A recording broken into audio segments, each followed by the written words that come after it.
forward you on the position and try a different strategy.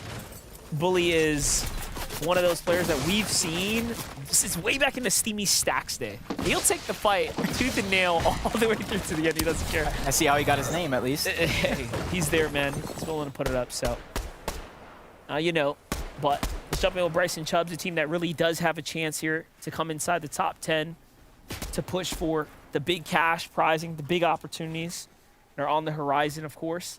They started, I would say, yesterday off phenomenally, well within the top 5 before things started to slow down for them. But all in all, very much a competing team today. Yeah, just try to average inside of that top 10. And that's mainly to be safe because we have a couple of those teams that already got their global championship spot inside of that top 10, so that will trickle down. As Caskers and Revise, once again, not moving too far from where Muzz and Paper at. They got the knock at least once so far. Paper doesn't seem to be in sight. There's an opportunity for them to take the 2v1. Paper's slow to rotate. The longer time they give Muzz, the more that third party is going to come in, and Paper is actually down. So that's just 2 solo players rotating into this fight, which is going to be a really interesting one for Caskers and Revise. The crazy part is you give Muzz an opportunity, and he's just disgusting. Oof. He's one of the fastest editors and most accurate players we've ever seen. So mechanics, Muzz has got it. Has a little bit of everything. He's trying to become a little bit of a trio region champ. Talked about OCE, talked about NA East, now the combined region of NA overall. He could be the first to create history. Just needs a monster of a day, which they already shown is possible with that Game 7 Victory Royale. But everybody here on day 2 picking up the pace, and that includes Yamzo and Rise finally playing consistently into their reputation of how the season has went so far. Rise is also the only player this weekend that has picked up at least a single elimination in all 7 games that we've watched play out. A very impressive stat nonetheless between Rise and Yamzo. Very much a reason why they're inside that top 5 right now. And Ritual also gearing up to be a top 10 team, currently in a battle. Last game they fell a lot earlier than we would have expected them, being that they were finding the momentum in the back half of those 6 games yesterday. But here we are, another early game battle. This is 2 players, particularly just Reet and Vanillas, that have fought each other over and over and over, from actual FNCS games to their 3v3s they play on their spare time. So they have so much familiarity of how they want to fight, and particularly Vanillas and Convict. I had high hopes for this team coming into that FNCS. They haven't yet played up to their potential, but anything is possible here on day 2. They still have a shot to inch themselves into that top 10 bubble and go to that global championship. But Reet and Ritual, they're fighting for that same thing. Nice little haymaker of a loadout right there as it starts to come together. Tough place to play off of here. The ice is made a little difficult to move around, as you can see here. Everyone's slipping and sliding. Still have a ways to go. Jylix there in front of them. They're probably wondering, like, hey boys, what's going on here? It's almost like they're getting ready to play like a game of hockey, slipping, sliding, trying to score a goal by taking down your opponent. Jylix and Zeus. And then another team trying to have a great day. They land over towards that northeast around that Lonely Labs, but not exactly in that POI. That's usually where they begin to third party. As we quickly jump into another fight, Mud Hut Boy and Chris. They've had a few shines of greatness yesterday throughout the day. They've proven they have what it takes to be here in this lobby. It's about executing and pulling everything together to get those points. You can even see they have 1 elimination so far, and they're not getting greedy. That's the most important thing. Get your surge, get your eliminations, and begin to rotate to zone, because we know how congested some of these sides can get. Threats finds an elimination in the feeder. The more I see Threats and Booga accumulate early game points, the more interested I am in finding out what Kanata and Agers are doing. Yeah. Of course, outside of all the battles and the action that's unfolding on screen, mostly because we are slowly seeing a comeback happen right now. It's impressive when a team has a 90-point lead to start the day. It's more impressive when other teams give you a run for your money and start to climb their way back on a 2-day format. Rapid and Batman Booga fighting inside the storm line right now. They have a little means to rotate here using the mud. It's going to give them that super fast mobility. Great tags there for Rapid. Doubles back over to the left side. I like this play here. Just bob and weave, bob and weave. Yeah. Don't let them hit you. That is a great play. Only thing that is a little bit troublesome. That's onto Bila and N-Pen. Okay.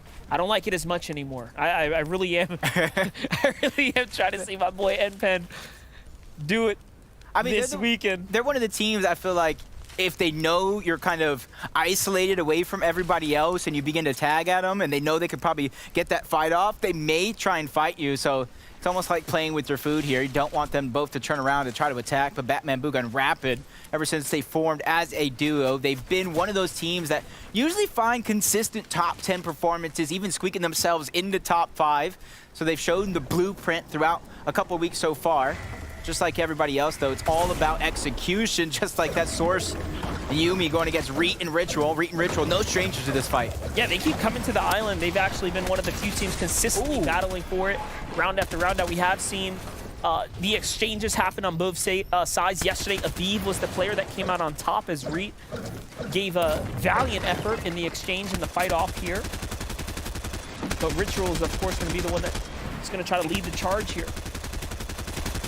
Yeah, they're taking real estate. They're taking space that Yuumi and Source once just had.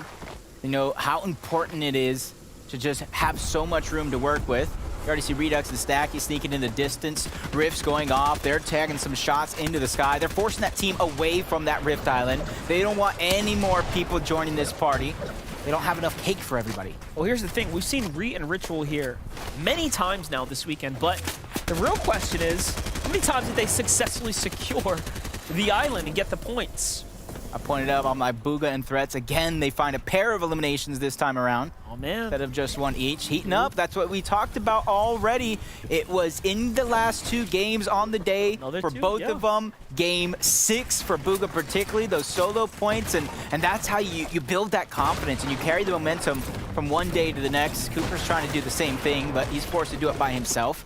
Which honestly, we've seen Cooper go off, especially in that last major where they earned their global championship spot. Not only is he one of those players that can get eliminations, but he's one of those players that IGLs and controls the tempo of the game.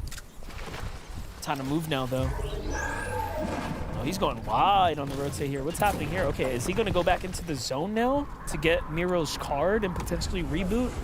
Possibly. Meanwhile, Rise is also inside the storm line here. Buying time. Possibly thinking, hey, give me the rift. Let me go ahead and play off the reboot here for Yamzo. I could maybe see him because of those heals. If he already has Yamzo's card. Look at everyone else, though. Like, what's happening here? They're probably waiting towards Rift Island to scavenge the loot or get their teammate back. At least that's what I think Rise is. Those are all duos. That's Reet and Ritual. That's the team they were fighting, and Yuumi. Like, everyone's just still here. Yeah, they're trying to get that leftover loot that Reet and Ritual didn't grab. Rise landing some good shots onto Zeus. And Rise is kind of stuck in a position. If he wants to get Yamzo back, he has to wait here. If he wants to rotate, then he's kind of admitting I'm playing this one out as a solo. Down player in the box nearby, little does he know. It's actually Zeus, so he found the tag. Zone did the rest. Gets the other player while he's rezzing, and Jylix ripped apart for a moment there, but so does Rise. Rise now fully punished. Yes, I was going to say he will absolutely have to pop the slurp juice here. This is still a single tick zone, though, so he does have a lot of time to work with. Zeus recognizing now, dude, I don't have the heals. I might have to start running on foot. Yeah, I don't think Rise has that luxury anymore. Rise might go up the still island. get the credit, though. There's a chance. All right, Rise just kind of giving up on that one, knowing He does get the credit. I probably can't get Yamzo back. He does get the credit for both of those eliminations.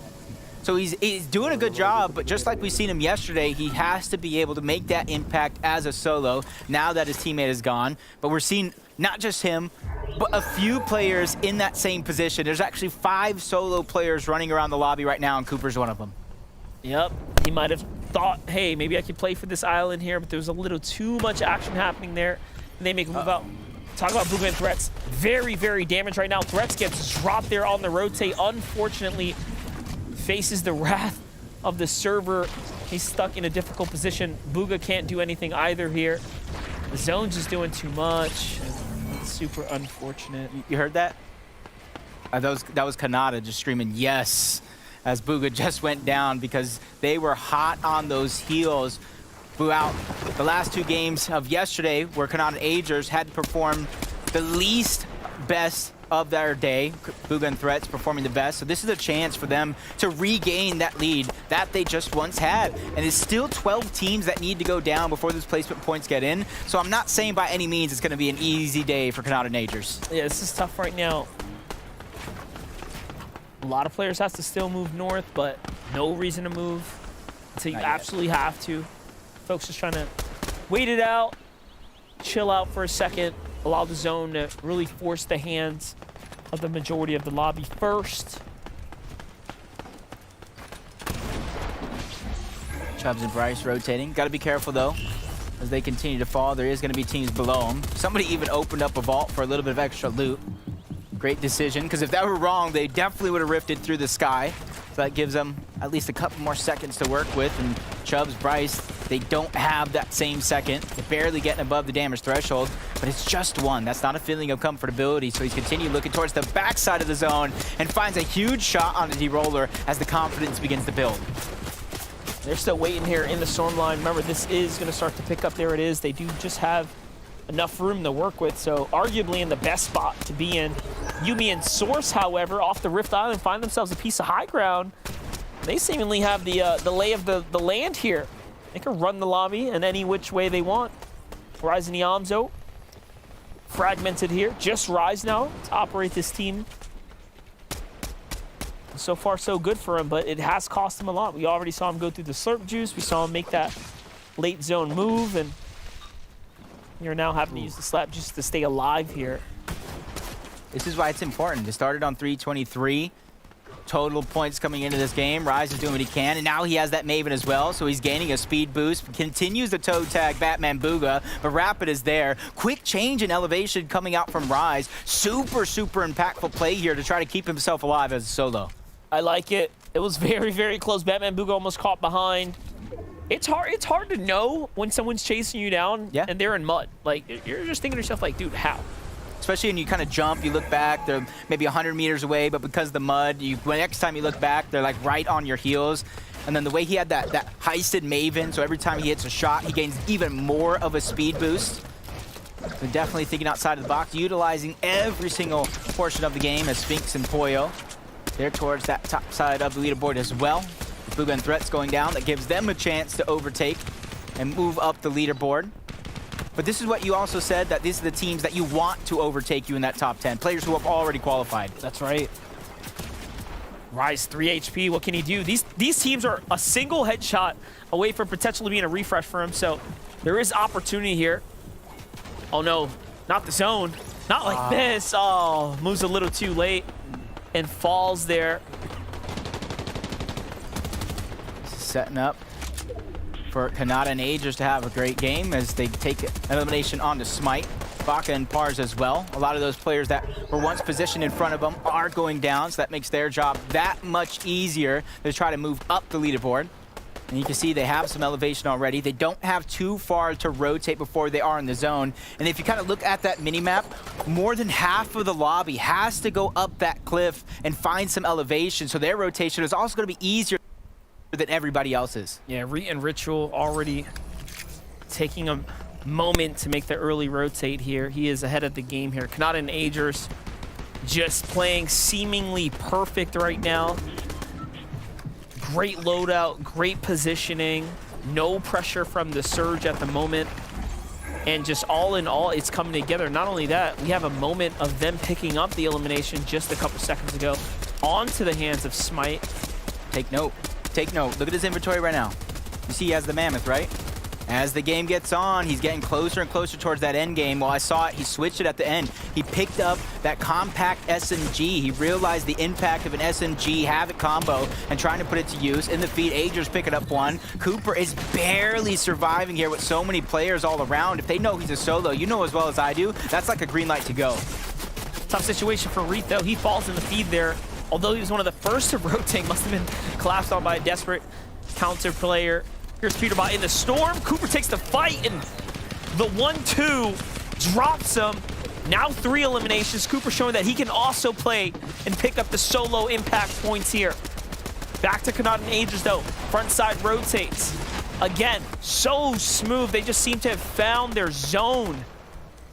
When you see how Kanata is just firing those shots with a heavy breacher, he's forcing people to play defensive while he rotates, which minimizes the amount of people that actually can take shots on him. If you look now, there's a couple teams that have a little bit of a claim from high ground. Aiden and Hound are going to be one of them towards the front side of zone, but how they play this is going to be important. It's really going to factor if they're able to hold it or not, because you know as well as I do, there are some teams in this lobby that like to look towards the sky and begin to kind of formulate their own plan if it's able to be contested or not, as Cooper goes down to Aviv. It's about the latest we've seen also Macwood and Blake make a game, so we'll see what they can do here. So they got the first 6. The Baka gets rolled up on. Pars has to turn around. Shots come through the build, and he's gone with the wind here. Now time to pop the Slurp Juice a little earlier than he would have liked. Siphon seems to have given them a little bit of a cushion as well, but no, more shots come in. Has to play once again defensively, burning through what's left of his material, but it's a team hot on his heels. He gets shot from every which angle. Kanata and Agers, they're still picking up eliminations. Up to 3 elims now. Yep, last and long as well. I even see Epic well picking up the pace, trying to have a much better day. Historically, a day 2 team as well, as Kanata just bull rushing towards the front side of the zone, going for height as well. He knows this one's pulling towards a little bit of elevation. He's trying to prepare for it. That way, he doesn't have to make a mad dash towards the end. Hound and Aiden, we knew they had high ground, but this is where the contest is going to come in. One comes tumbling down. Kanata trying to go for the back-to-back, using all of his resources, and they've taken it. Kanata and Agers are once again the kings of the high ground. Kanata's just literally flexing right now. Legitimately has nothing to lose at this point. He has such a lead over the lobby. He takes matters into his own hands. Solos high ground by himself with the breacher in hand. Just nuts. On the low ground, Chubbs, Bryce barely doing enough to get up and over. They don't have material either. They have to fight for it.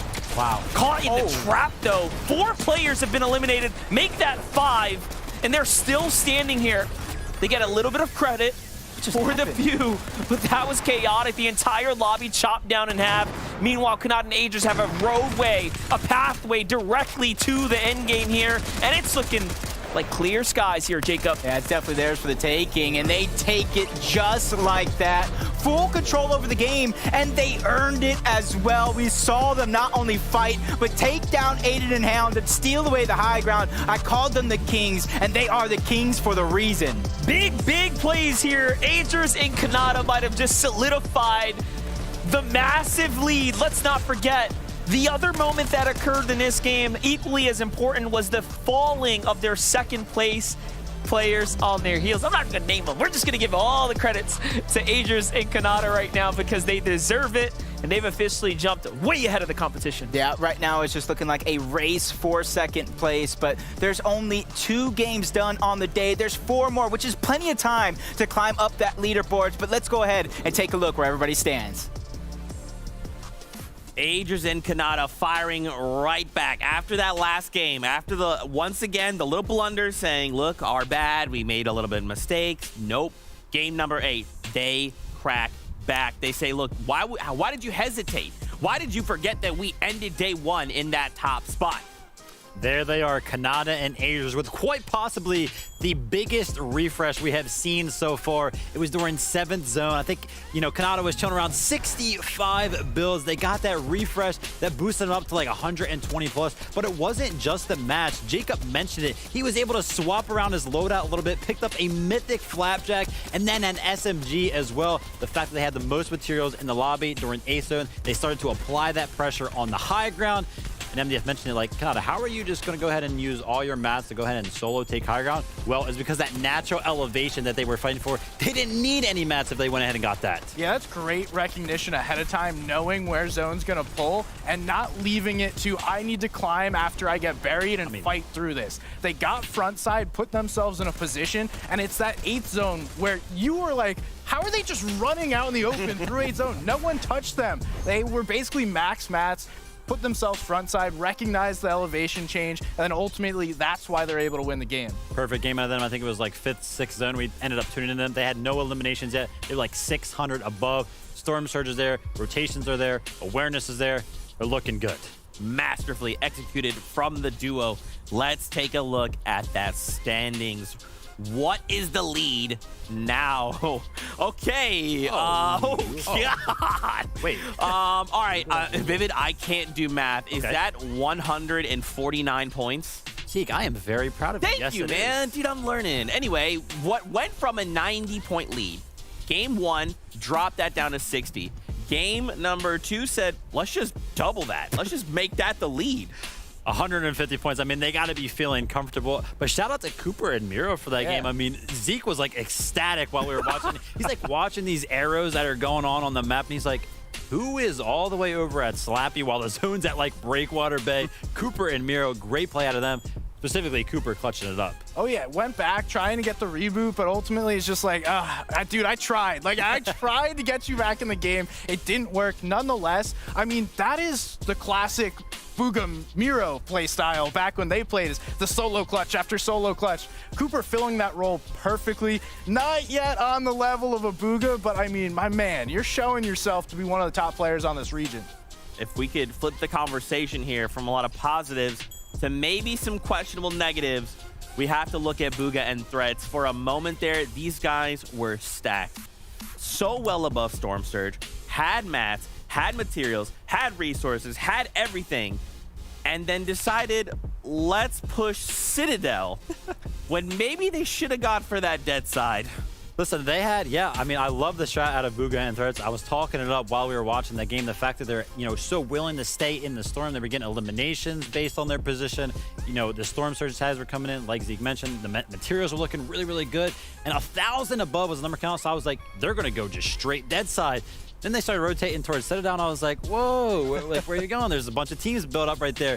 Ended up getting a lot of pressure coming in, and I'm going down on that rotate. Yeah, we have the luxury, though, of, like, seeing everyone on the Hindsight, lobby, yeah. right? Yeah. They have to do what they think is best based on what they can see.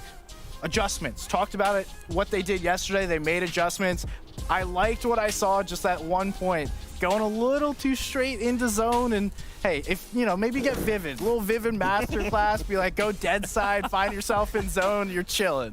Yeah, and again, we're just trying to be critical here, right? This is the competition right before the Global Championships. So again, though we have maybe more information, we can see a little more than the players can. It's not like we're trying to flame them. We're just saying, hey, look, like you pointed at the top of the show, if they make a mistake, that next game, it's fixed. So I'm excited to see how they adjust going in. But as we turn attention back to the standings, I want to highlight the duo in 4th place. Moving up 4 places, it's Chubbs here and Bryce managing to have a great game. Now, they are trying to solidify themselves a spot going to global championships. They may not be trying to play for that Axe of Champions, but to say we're at the top, we want to be considered as one of these high-profile duos going to globals. This is a very good place to be.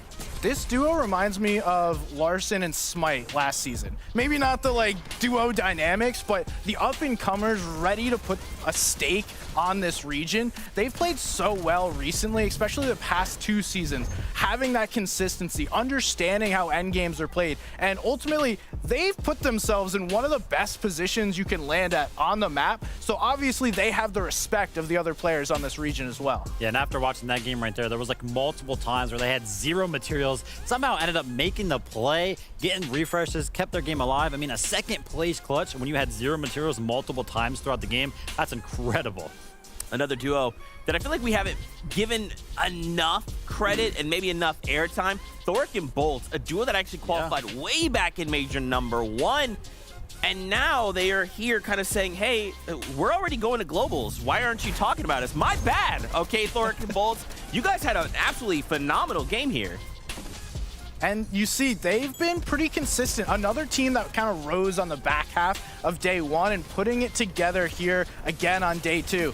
It's just, they understand how they want to play, and it's one of those teams that get to craft a game to however they decide. And, okay.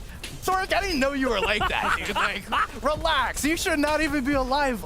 We didn't get to see this live, so that is incredible. That is a massive swing in points, and shout out to the last NA West FNCS champions. Yeah, 100%. I like the fact that you brought up points right there because we actually have a bigger gap in between first and second place than we do between second and 10th. So those spots for globals, listen, still throughout the day, they're switching up and they're still readily available. Because like we mentioned, this leaderboard is so volatile and it will be throughout the entire day. Yeah, the standings themselves don't even paint like that perfect picture. There's so many little battles happening, not only at uncontested or contested POIs. Every time you see on the in-game, some of these duos go head-to-head, they're literally changing places, right? They're saying, we eliminated you, that's it, move aside. We want some of that top 10 action.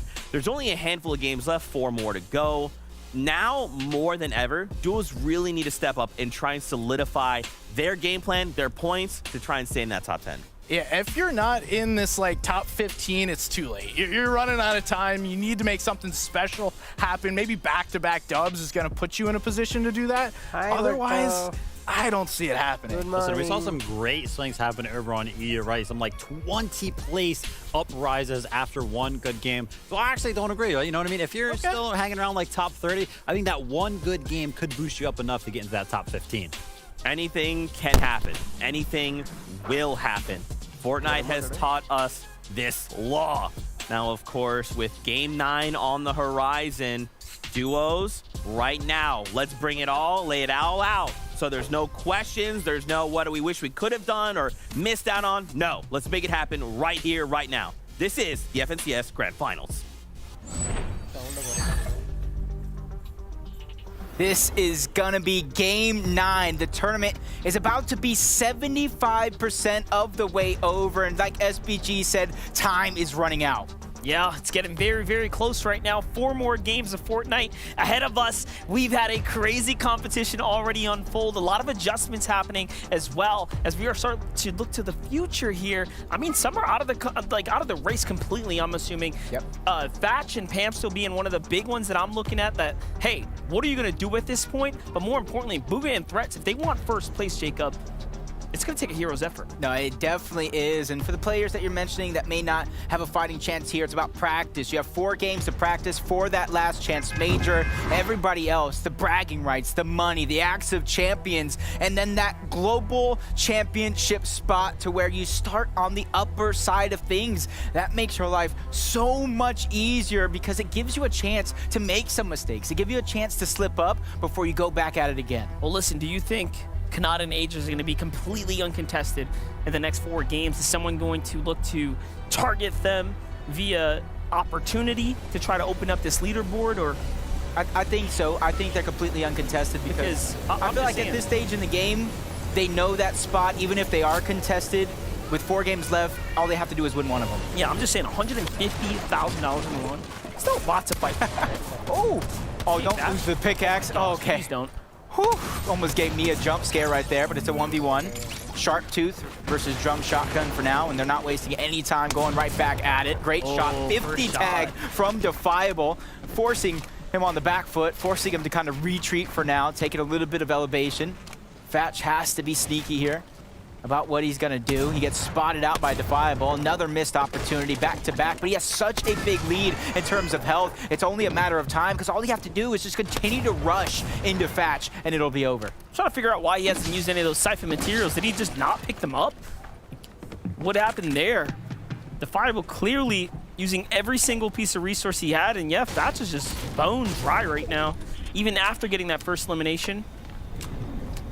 I like this, though, because of the distance. Thatch needs to be able to keep his distance. The Drum Shotgun, close range kind of standard. You have to be close to hit those shots, but just like that, 117, back-to-back shots, but he hits him at the tail end and takes down Thatch. Defiable has to be feeling confident after that one. And with a 33 HP difference there was all it could have taken. Here's how it happens.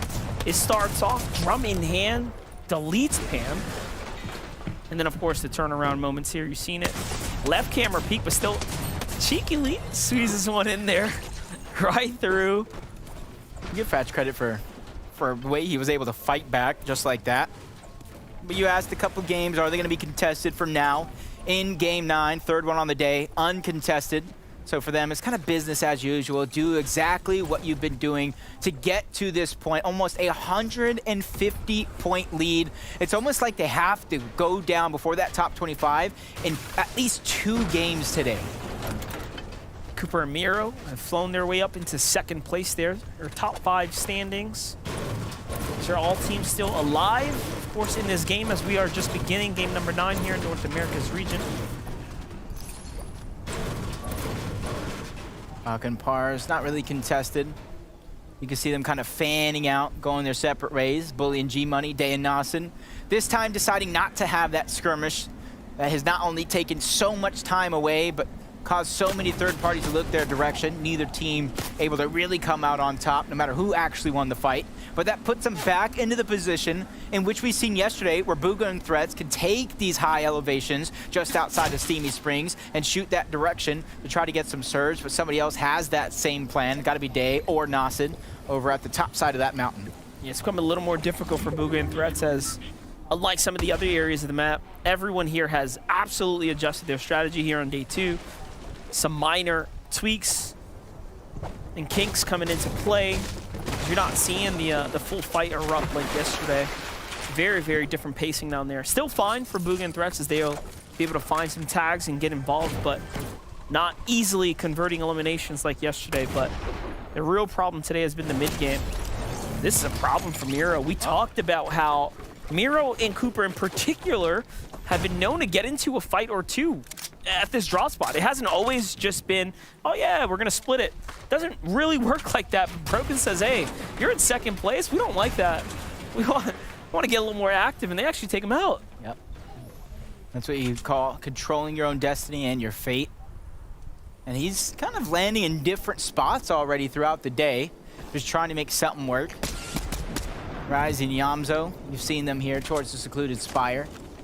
And the thing about their drop here is because it's such a center drop on the map, and they have studied, and let me tell you, the amount of studying these guys have done along with their coach, they know a lot of the potential caches as well that go ahead and spawn around the secluded spire, which is why at times you've seen them with so many slurp juices, because they're not only getting their own, but they're beating other teams to their cache as well. You know what's pretty crazy to think about? I'm going to say this now while Miro is still in second place. He almost didn't play the FNCS. You know what I'm saying? We're at the 2-day grand finals right now. He's here.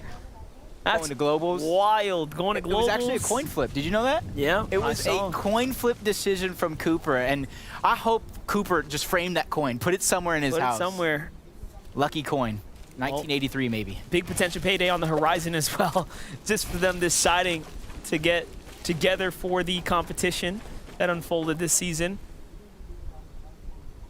So even though Klex and Epic haven't been having the weekend in which they would hope, it's still impressive to know that Epic, along with Canada, are the only NA players to make every single FNCS Grand Finals. So he's still playing to keep history on his side. They're right next to Agers, too. Yeah. Right next door. He was the one that was confident enough to try to go up to Canada's hill and steal it away. They fought for it. Sure did. That could he made Canada disengage. Yep. Sure did. Could have been the difference. Could have been the altering moment in the tournament to keep things a little closer. I'm wondering now if there's a universe where Cooper decides to make the call like, hey, we should get a little more involved into Agers territory. Maybe we can slow them down and cut off a little bit of their success they've been having so far. But first, we have to focus in on the fights at hand here. Ooh, almost got some fully off OMG Me Too alongside Pulse here. Pretty well played. Got to be careful though. Vault did spawn in this direction as well. You can already see that one's being taken by Degen. So his position, as long as he has the key, is going to be known 100% of the time in the minimap. So him and Pump are going to have to continue to look to kind of cover their heads, make sure that they at least watch their backs when going inside and outside of that vault. And that's going to be the name of the game. That's something that we kind of saw yesterday as well. The kinetic ores, playing ping pong back and forth. And it was one of the most interesting things to see.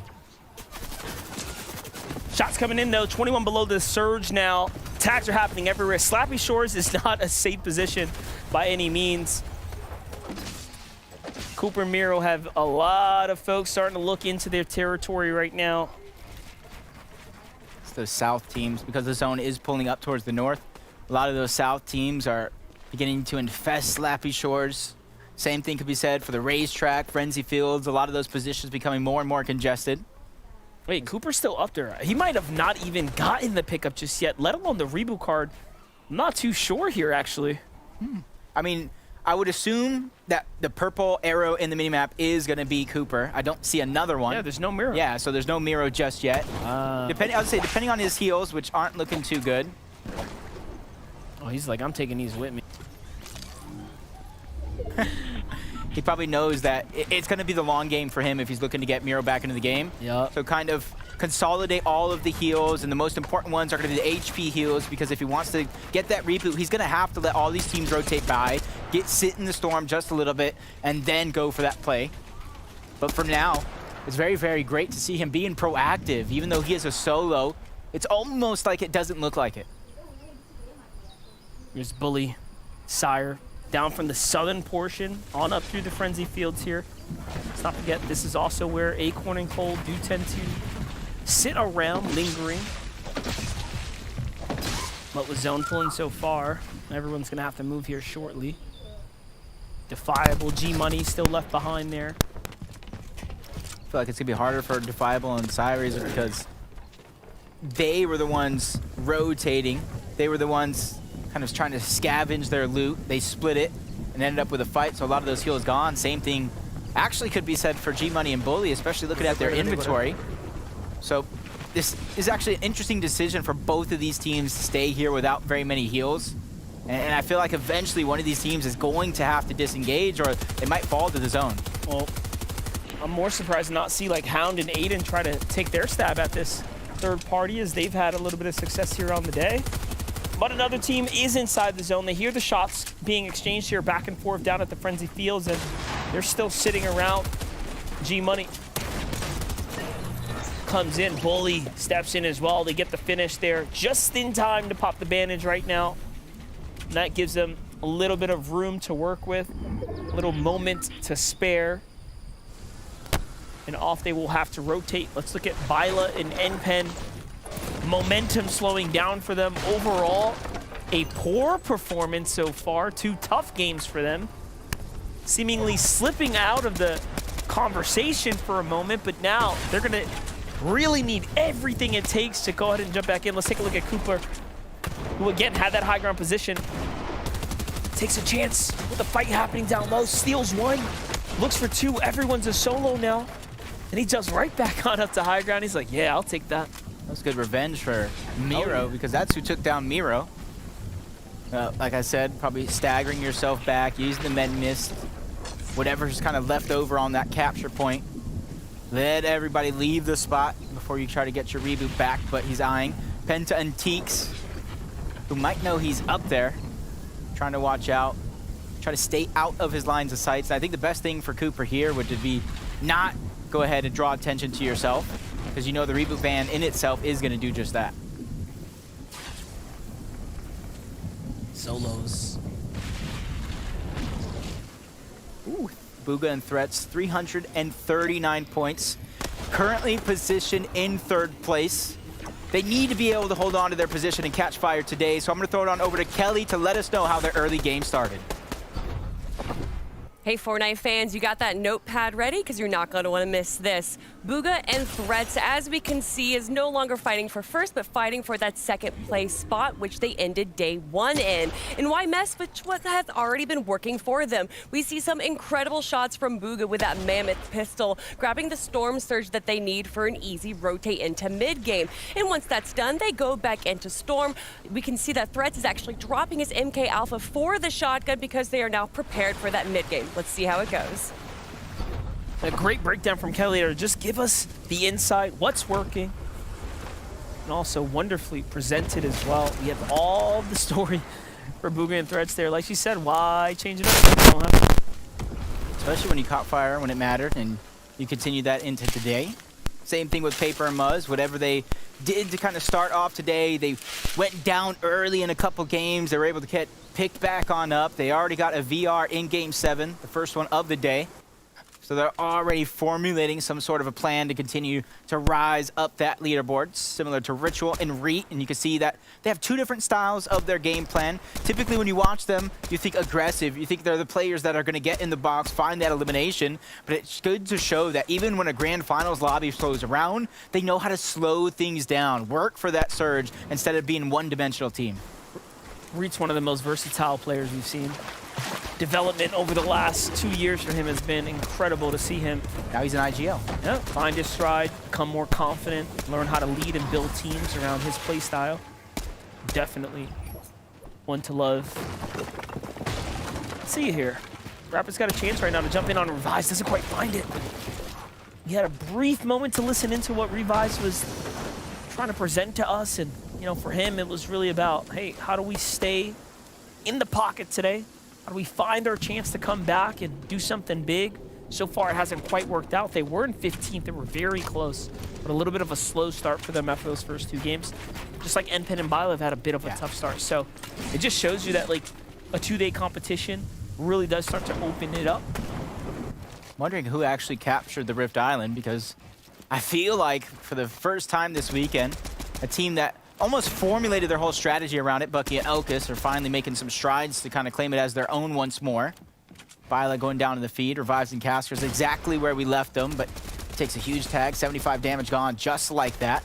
Batman, Booga, and Rapid continue to rotate around this bottom surface of Rift Island. But for Revives, he's still Casker's 43 down. below. Castor's down. That's it. He got isolated. He got singled out there. Revive tries to turn around. I wonder if the comms from Casker's side was like, hey, dude, one of them's weak. Not anymore, though. They're pretty much right back into the game, so opportunity missed here. Oh, wow. Clipped on the way back. That was so fast. Big shot by Rapid. Things could have been so different for him and Batman Booga when that first shot went through, especially since you can kind of see that wall has a little bit of a door in it. So he tried to build that, hesitated, and then built the stair. Rapid and Batman Booga just making sure to scavenge, keep all the heals that they can from slurp barrels as well to make sure they have 200 effective HP and shield. But Storm Surge really costing these teams a lot of momentum. Shore and Zypha being one of them, especially throughout the finals. But a double shot from Baka, and Par stops him right in his tracks, especially with Storm Surge now ticking in. Depending on where they're at, they're forced to go ahead and exchange again, and back-to-back shots. Zypha's now by himself, and he can't play too defensive, because as soon as he does, Baka and Pars make it look easy. They're showing you what it looks like to run in the lobby of a grand finals with the grand finalist. Really, really solid. For Baka and Pars, they just want to get back to that international stage. Where Cooper and Miro have already been granted. Miro already at least felt it at least once with Booga at the FNCS Invitational. Cooper trying to go ahead and match that. And honestly, because of their early game, Miro going down early, Cooper unable to really rotate around to get Surge. They're 39 below, but you can see they're rotating in to a slow side of the zone. So in theory, they kind of build up, while a lot of teams will eventually try to rotate in the direction, because if you see in the distance as well, Rift Island is over there, and more times than not, the zone rotates away from Rift Island, exactly where they're positioned now. It is wild to think about, though, like the invite list was literally an invite list for the FNCS Invitational. This one is all designed around how good have you played throughout the entire year, and then we get to see the global champion play out. So it is going to be electric at the FNCS global stage. Man, I can't wait. But you have to earn your way there. Cooper and Miro are just now games away if they can just continue to stay alive and pick up the big numbers. But no, shots come in from the distance. It's not just the Storm Surge that's giving them a problem. It's the duo there too. Cooper trapped between his own builds here, has to jump up. And luckily, Miro comes in just in the nick of time to give him that much needed support right now. And there, things settle for a second. That was important because they were low on Surge. So that was almost all or nothing. If they didn't get it, you gotta imagine what would have done is Jylix, even though he's above, he's a solo. He knows Cooper's weak. He's trying to take advantage of it. This is something we've seen at least twice through our weekly finals. Once with Quanti, once with Peterbot. Even though they're outnumbered, they have a massive health lead. And that's what Jylix is trying to play into. But Miro is just hiding, waiting to play a game of peekaboo when he oversteps his boundaries. I'm more surprised Cooper didn't even heal there. You notice how they're like, hey, you know what? We got this. He steps in here, 2 shotguns. I don't care what's happening. We'll drop him before he can even react. Oh. Jylix has another word, though, for Miro. He's like, nah, son. I'm here to put up the numbers, put up the defense. Historics is right above, though. Now we have real danger if they decide to stick around and play for the fight. Let's see it. The edit comes in. Jylix is finding his moments right now. Miro's hurt, but he gets the finish. The siphon comes in just in time. Look at the HP ticking away right now. It's a 2-tick. Yeah, he's not even going to be able to splash Cooper in time to get the save. They just have to run their way out, and Jylix did enough to disrupt their strategy. Ritual and Reet, seems like they're split up towers to get Surge. Hasn't necessarily been fruitful for their damage. Only 177 below, but at least they're finding shots here and there. And that was actually a quick rehold for Ritual as everything was going to come crashing down for Reet. That would have made it easier for Bolt and Thor to try to clean that one up. But with Storm Surge now doing the brunt of the damage, they're going to have to go, and that's where Reet is just trying to bulldoze into the box. Bolt's on the other side, forced to run. The shot is going to hit. Bolt's shields disappear just like that. He even gets knocked. Now Thor has to pick up the pace, and he gets dropped as well. And that is what happens when you corner a dog. They bark is much more fierce than their bite. Said that backwards. Doesn't matter. I was going to come in and just say, yeah, if you're Thoric, but if you're Reet, the bite is crazy. They pick it up. They do exactly what they need to. And they're right back in the running here now. Desperate measures calls for desperate plays here. Sphinx and Pollo.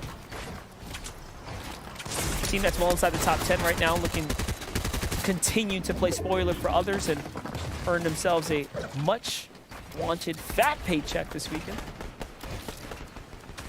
Not enough that they're already going for the global championship. This team, Pollo and Sphinx, have to rebuild that chemistry. They almost split up just a little bit when Acorn gave somebody an offer.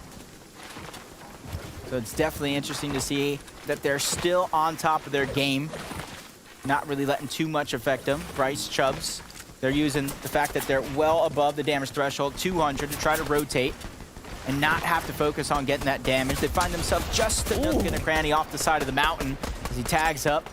Suscript towards the side. That was almost dangerous.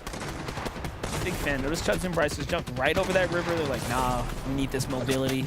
Keep that movement. Sphinx tries to take on Muzz. That was the fight that I was going to set up before he panned away. Muzz actually catches Sphinx with the knock, so Paper and Muzz get involved. Paper's down and out, though. Pollo finds his trade, and it's a 1-for-1 exchange. Is it even? I don't know. I think it means more for Muzz right now, who really needs to earn those points. Meanwhile, Booga finds Ritual. Reet falls to Convict, so those are big teams dropping out of the competition, too. Especially it's right before placement points are beginning to set in. One more team just needs to go down. Everybody in the lobby is going to start getting them just like that. Cold goes down. Crazy. That was a huge find by Threads and a double tag for Pollo on the other side. All that loot is going to go over to Booga and Threads, and that would have been such great loot for Pollo here as a solo. But that's going to go to the wayside as Rise and Yamzo continuing to pick up the pace here. You can see they have the Mythic Flapjacks, which means they already scored 3 points thanks to that ball. And we continue the story with Yamzo here. 187 above the Surge here, which means they are absolutely looking to continue the fight. They got a team in sight here. Mythic Flapjacks, man, that fire rate is so nice, especially when you're all cutting off the lobby just like this. Completely shreds through builds. Another upgrade to loadout. They're just staying on top of the game right here. Now material count is starting to run a little low. Meanwhile, Booga and Threats, they pick up all of Cold's belongings. They kind of get compiled into this, so overbuilding their way to the new zone here. There goes the split. Yeah, look at that. Absolutely excellent when it comes down to the overall situation that they're in right now. Oof. Long rotate. Yeah, one of the farthest ones in the lobby. Look, Look at them instantly go to the slower side of the zone to where they're going to have Leaves congestion. Well, all that's going on in the stack side. Kanata takes a huge shot. Slurp Juice being forced out, but they don't continue to put that pressure. So Kanata and Agers will live to tell the tale yet again. As Bugha and Threats, I kind of see them, follow them on the mini-map. They complete the rotation. They find themselves on the front side of the zone. And this is where Kanata and Agers are going to begin their own rotation.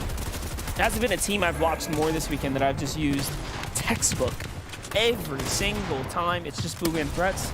They continue to just play by the book and show you guys exactly how simple it can be if you apply the tactics. But of course, there's a lot more than that. You have to be able to exercise these things in the moment. But back in the Rise and Yamza right now. They're below the surge. This makes them extremely dangerous here, but there's duos everywhere right now. Teams coming in from below is going to catch Yamzo there completely off guard. He's completely finished now. He does, however, get a shot before he gets sent, so they're okay for now. Ours has been doing good. I got to go back and watch this and try to calculate how many points so far in this finals that he's been able to pick up as a solo. The high ground from Rift Island all the way to here. Bucky and Okus is going to be the team standing on top of that mountain, but that doesn't show any bit of disruption to Bugha and Threat's game plan because they're the team that's not afraid to steal it. You see them already going for a little bit of elevation. Rise starting to the backside of the zone, keeping their dream alive because them going down here would be disastrous, especially with Trashy trying to break into the box along with Clarity. They're going in. They're just stealing away that loot away from Rise. Well, here's the catch. There's no Aegis in Kanata either, so there is finally a chance. I think we officially seen the worst performance from Aegis in Kanata. So the lobby has a chance now to start closing the distance here to catch up, to give us a run for the money. Rift comes out from Baka, though. Pars off the shrine there. I like this play. Other teams taking note, and they jump in as well. Meanwhile, Clix is still alive here. Solo in the end here, trying to get his moment, trying to find his chance here to make a big play. Already 2 elims, great game for him, but he's gonna need a little bit more. He doesn't have much material. This is where he thrives best here. I have a feeling of nostalgia watching Clutch, or Clix trying to clutch up as a solo. Last of the splash is used. This is his chance to try to get a flank onto somebody. He's seeing Source, just trying to build through. He's trying to pick and choose his movements wisely here to try to go ahead and see who he's going to catch off guard. And he's not getting greedy. He's not just going onto that first opponent, but gets stuck. Maybe he should have been a little shorter. Still good game, though. Top 10 there. Source finds him out. Here's Bugha. Another one. 7 eliminations. This is bringing them up to 8, actually. Add some more to it. Meanwhile, on high ground, Batman, Bugha is going for it here. They have control of things, but only 7 builds in his inventory. A little bit more to bounce back, so they will have some HP to work with, and luckily the zone starts to favor them, so that's going to be all right. It's still a top 10 situation. A lot of teams lurking in the wins here. 2 men miss on Chubbs. Bugha goes down. Threat's doing what he can to try to make up for it. Into the final 6 we go, and everything comes tumbling down. That was so close. They didn't have any builds to try to hold on. That fall damage would have been disastrous. Yuumi gets spotted out, but another miss by Batman Bugha is going to allow him to live, to fight another tail. Bucky's going in, and Bucky takes out yet another player as they have 7 eliminations and quickly climbing up the leaderboard. Such a wild card right here. They've played so well here onto day 2, seemingly finding their stride, going back to the Rift Islands, right? Things are just coming together. If they would have had an even slightly better day 1, I mean, who knows where they could be in the standings overall, but they're starting to really rise to the occasion right now. This game right here could be the one that puts them closer and closer to that top 10 in the finals, and they find another elimination here. Okus, when it matters most. Now, it is, of course, a 2v1, but hey, our high ground team doesn't have mass. They can barely even get up and over these builds here. Okus has the med miss, so it's going to come down to it. He might actually win right now if the high ground team doesn't come down and do something about it, but instead he goes up, he goes for the fight, and Okus takes matters into his own hands. The Mega Brain play, uses the Medness, slips around, goes up, and then takes the fight.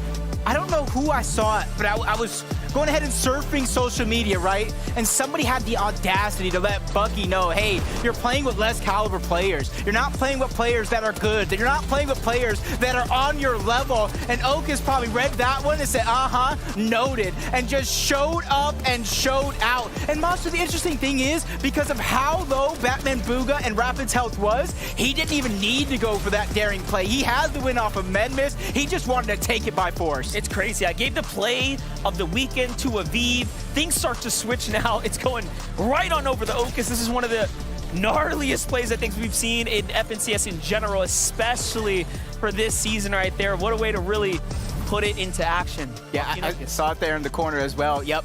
Rapid did go down to that storm.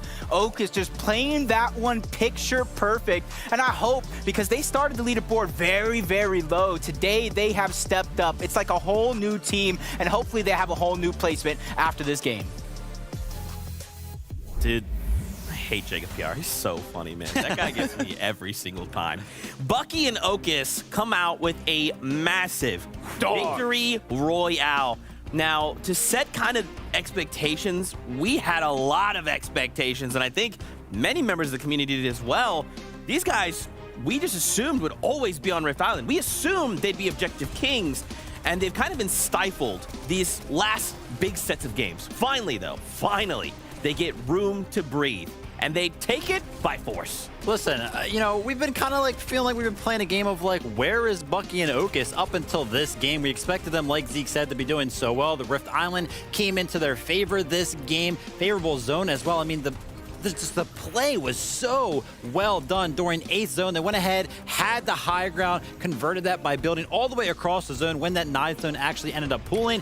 When they realized, though, they didn't have enough materials to keep backing up the high ground play, they very intelligently dropped down, found the refresh, and just played off of that so well. And then Ocus. Dude, absolute dog. Just straight dog, you know, right? He didn't need to make that play. He could have easily just played for the heal off, but he's like, nah, dude, this is in my hands. Nobody else's. Didn't want to trust whether or not they had heals. And so far, this team's been disappointing. We expected them to get many Rift Islands. They haven't done that yet. Maybe it's time. I mean, you said last game in between, some team could do it. I didn't believe, but it might be time. I told you, listen, they were hitting socials as well. They were like, oh, we're going to shock the world. And they were kind of like making fun of their day one performance. I tell you what, you guys will shock the world if you pull off a comeback of this level on day number 2. Just disgusting, man. How many duos would look at this and say, I have 2 med mist, let's just go deeper in the zone, I don't need to fight. Ocus said, nope, I want to make sure that we solidify this win for the duo. Man, oh man, this is just panning out so crazily. I want to see more of stuff like this. What I want to see are the standings. What I got to know is how this is all starting to shape up. Let's take a look together. Aegis and Kanata show what was once 120 points once again is dwindling. It's shrinking. It is changing. The landscape we are seeing evolve before our very eyes. Bugha and Threads have much to say about the lead that Aegis and Kanata have built up, but still, that is a hefty lead. It is, and the less games we get, the bigger that lead actually is, because you only have so much time to make that up. And it goes back to that Bucky play and Ocus. You need those points. If you're trying to qualify for globals, you need every single point you can get. So seeing these guys make those plays, I mean, Bugha and Threats, they're still hanging in there, but they have to make something happen and make it happen soon. And I can't put an emphasis enough on how perfect Bugha and Threats actually have to play with the way that they are playing. I mean, I've been watching them, and it feels like so much of the time they're just running through some of these zones where it's just like, whoa, whoa, whoa, like, how are you getting away with that? And they're just not building, and they're saving so many materials, and the opportunities, the windows that Bugha must be finding in some of these windows during some of these later game rotations is incredible. And when we talk about can they win this tournament, it may come down to changing how they're playing. Okay, you could play perfect, but if you're getting first place and Kanata and Aegis getting second, you're getting the same amount of elims, you're not winning this tournament. So you need to do something special. And what could that be? That could be going for the Rift Island. Historically, from what we've seen, they've been playing in zone. They don't have a shot at that island. Or we might be seeing a switch up, a little contest of Aegis Kanata later in the day. Too early for game number 3 of the day, but maybe later. I like that, SVG. I'm down for it. But remember, last game, we were a little bit critical about their performance, and you've talked about at the beginning of the show, they will adapt. It took one game. Suddenly they took that mistake and said, nope, we're going to turn that into our success. Now, as we kind of look back up the top, Aegis and Kanata, we wanted to highlight a little something that we're seeing about this duo, and it's their Storm Surge strategy. They are pulling off some sneaky plays and getting away with it. Yeah, listen, I was doing some VOD reviews, and honestly, a lot of the things that they were doing was they were kind of staying away from the congested side, but enough so to where they could see everybody that was on it and everybody rotating into it. This game, though, because of how the zone ended up playing out, they were a little bit low on the surge. They actually played directly into all of the teams that were on the congested side. If we go ahead and take a look at their position, you can see that they're pretty much just riding that zone. But the thing is, right, typically when you're amongst all of these other players, you're kind of expecting to take some trades along the way.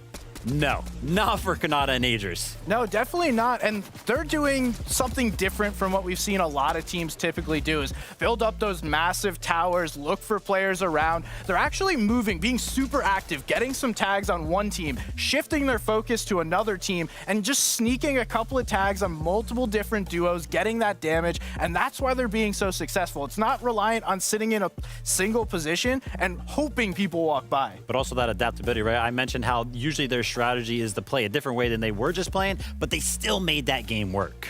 Being proactive, the duos, the skill ceiling we're seeing put on display for us here in North America. It is like unlike any other. And what it has me mad excited for is us taking this skill and translating that to global championships.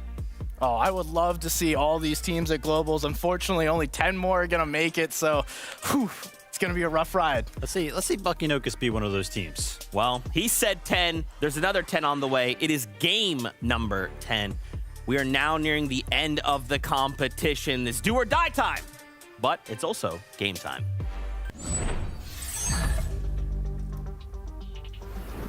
All right, well, I hope you're awake, because that right there is one of the most exciting games that we've seen on the day, and this is what the FNCS is all about. Big moments, electric plays, and most importantly, stepping up and putting your name into the conversation. You said, are they awake? They're probably at the edge of their seat, screaming at the monitors, because that's what I would be doing if I was at home. This is looking like it could be that photo finish I was talking about. Another slip up for Kanata and Agers. And I always say, one man's trash is another man's blessing, and everybody in the lobby just got blessed. Gotta respect Kanata too, putting up the perspective live for the world to see. But hold up, the game is here. The moments are ready for us to start to watch unfold right in front of us. This is the FNCS Grand Finals weekend.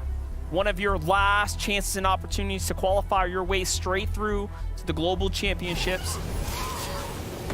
See it, Jacob. We got these early fights to worry about here at the Citadel. This is where Snacky and Knifers continuously begin to clash heads with Tank and Esri up top. It's a little different, too. I don't think there was any worthwhile loot towards the top. So both teams actually choosing to drop down and try to loot up. You read his name backwards. It's actually Universe. What do you think about that? I feel like my head just exploded because I've been trying so hard to learn that name. And I think you're right. He probably is the Universe. I like that more than Esri, I'll tell you that right now. So we'll see. Name? Things are just starting to click right now. My adrenaline is peaking at that last game. Defiable showing us what you can do with the Mammoth Pantsu. Finally has a chance and puts GG down. Take that out. Oh, yeah, that must feel very good for him. He finally gets his chance here on the day. In fact, we'll watch it back one more time. Fatch and Pantsu land quick. It was looking like it was going to be Defiable's game, but Sire falls, and the 155 happens right there before he can pick up the material there. And luckily, though, Pam still comes in time. And that's what happens when you greed for material. Yeah. It's one of those unfortunate circumstances. I feel like that one at this stage in the game, what are we, 10 fights in? That one's personal at this point between those two, but another uncontested drop for Kanata and Agers. No surprises, no tricks underneath anybody's sleeve here, or at least not just yet. We still got a couple games left. You see Rise, Yamzo in the distance, looking like a smooth sailing. Acorn and Cold, they realize what's at stake. They realize their position on the leaderboard, and they've done this before in FNCS Major 1. They were in a much different position, of course, but they know one of the only ways to burst up the leaderboard, try to line your pockets with money, because this team's already going to that global championship, it's to start to get aggressive. It's 4 points per elimination, and that's what they're thinking. Yeah, who's the team to the south, though? There's another team thinking the same exact thing. Let's take a look at Bucky and Okus. One of the, again, better performing teams here on this day 2. Had they just had a slightly, and I mean slightly stronger day 1, The best be a much performing team. different race for them right now. The best performing team here on the day. Well, that was like, what was it, a 10 elimination game? So about as big as you can get here in a grand final setting. I think they maybe feel like they have nothing to lose here at this point, so why not contest for that Rift Island? Why not go ahead and start to get more and more aggressive? And I think a lot of players, as the games continue to go on, are going to realize that exact same thing. But for now, they're just trying to do exactly what they do, loot up. They go ahead and grab a lot of these vaults. You're seeing the type of loot these vaults do possess and why they make it a part of their game plan. And it makes it easy for them to go to one point to the next, to the next, to the next, because they go ahead and take the vaults as well. This is all a part of their loot path to go ahead and try to get them the best loot to go ahead and fight that island. I want to see what happens after they max material. Do they start to beeline those Rift Islands, get back to the old stride and trusty that we've seen in the qualifiers? Will If you think, have to follow that. if you think in theory, if they did get that one in their last game, which they did, if they could somehow get it these next games, that would be 4 games with that Rift Island. I'm trying to do quick maths. That's like 60 points off the island alone. That would be, I feel like, the difference. I think that could push them into the top 10. Undoubtedly. Undoubtedly, just based off of, where they are right now. So we'll see it, though. Easier said than done, right? I feel like that's my life when it comes to Fortnite. Easier said than done. But that's why I became a caster, casting with OGs, the greats, the people I looked up to, just like yourself. But you might have had a different story. As Ritual he got caught sneaking. This is their drop spot. Visuals and Braid sneaking their way in and catching him off guard. Very nicely done. It's the first big moment for them right now. You saw a little smirk on his face. Feeling good. They're happy about that. Getting some points on the board is always a very nice feeling. This is the Creaky Countdown. Little did I know, though. 2, 4, 6, 8 teams. 8 players, I should say. Potential of 4 teams nearby. Ooh, Muzz and Paper being one of the few, but we'll jump into another fight. This is between Vert going up against Tech and Penta. Seen a lot of action from these teams. Very scrappy battles here. A lot of northern zones as well. They've been doing a good job of progressively changing up their game plan, Penta and Teaks. One of those teams that are just trying to improve. They're trying to learn every single time, every single game that they play. And you can kind of see it just kind of live in action. They're quicker to rotate. They converge on these fights just a little bit more. But going against Vert and Roking, that's definitely going to be a risky one if they start to clash there. Mio and Cooper this time. If you look at the team at the edge, that was Broken, that was Virgo, that was the team that third-party Slappy Shores took down Miro at the start of last game. And that's where you're seeing the adaptations come through on the fly in game after game. Which, came as a big surprise, right? They didn't expect to be fighting that early in the game. They've had a relatively calm weekend, to say the least. So yeah, now they're like, hey, look, you know what? Let's rotate earlier. Let's get out of here. We're not going to go to the shore like usual and take one of those early fights on teams rotating. Let's just play the round rotates. Let's see what we can do closer to the edge of zone here. Really showing that they're trying something completely different right now. Out of the ordinary. Now, that could turn to backfire, though. It comes down to Surge here in the long run, so we'll see the effects of that over the long term here. Sphinx and Boyo, though, what? Did you not see the team in front of you? Got caught slipping. What's just happened? He literally, I was going to call out, oh, look, he's going to pull the shotgun up, but no, he legitimately did not see the opponent right in front of him. Is that Muzz and Paper? Who knows where they even came from at this point, and they're quickly just rotating. Maybe it was the mud. Maybe they mud slid so fast, it was just like, hello, we're here. It's like the lights were on, but no one was home. Crazy. Yeah, I'm convinced it was actually the mud. There's mud like right where Muzz and Paper are. And they were coming down to the riverside. I wonder if he knows like how much danger he just escaped right there, because they were ready to pounce, especially if they hit a good shot. Pars and Baka quickly staying towards the outside of the zone.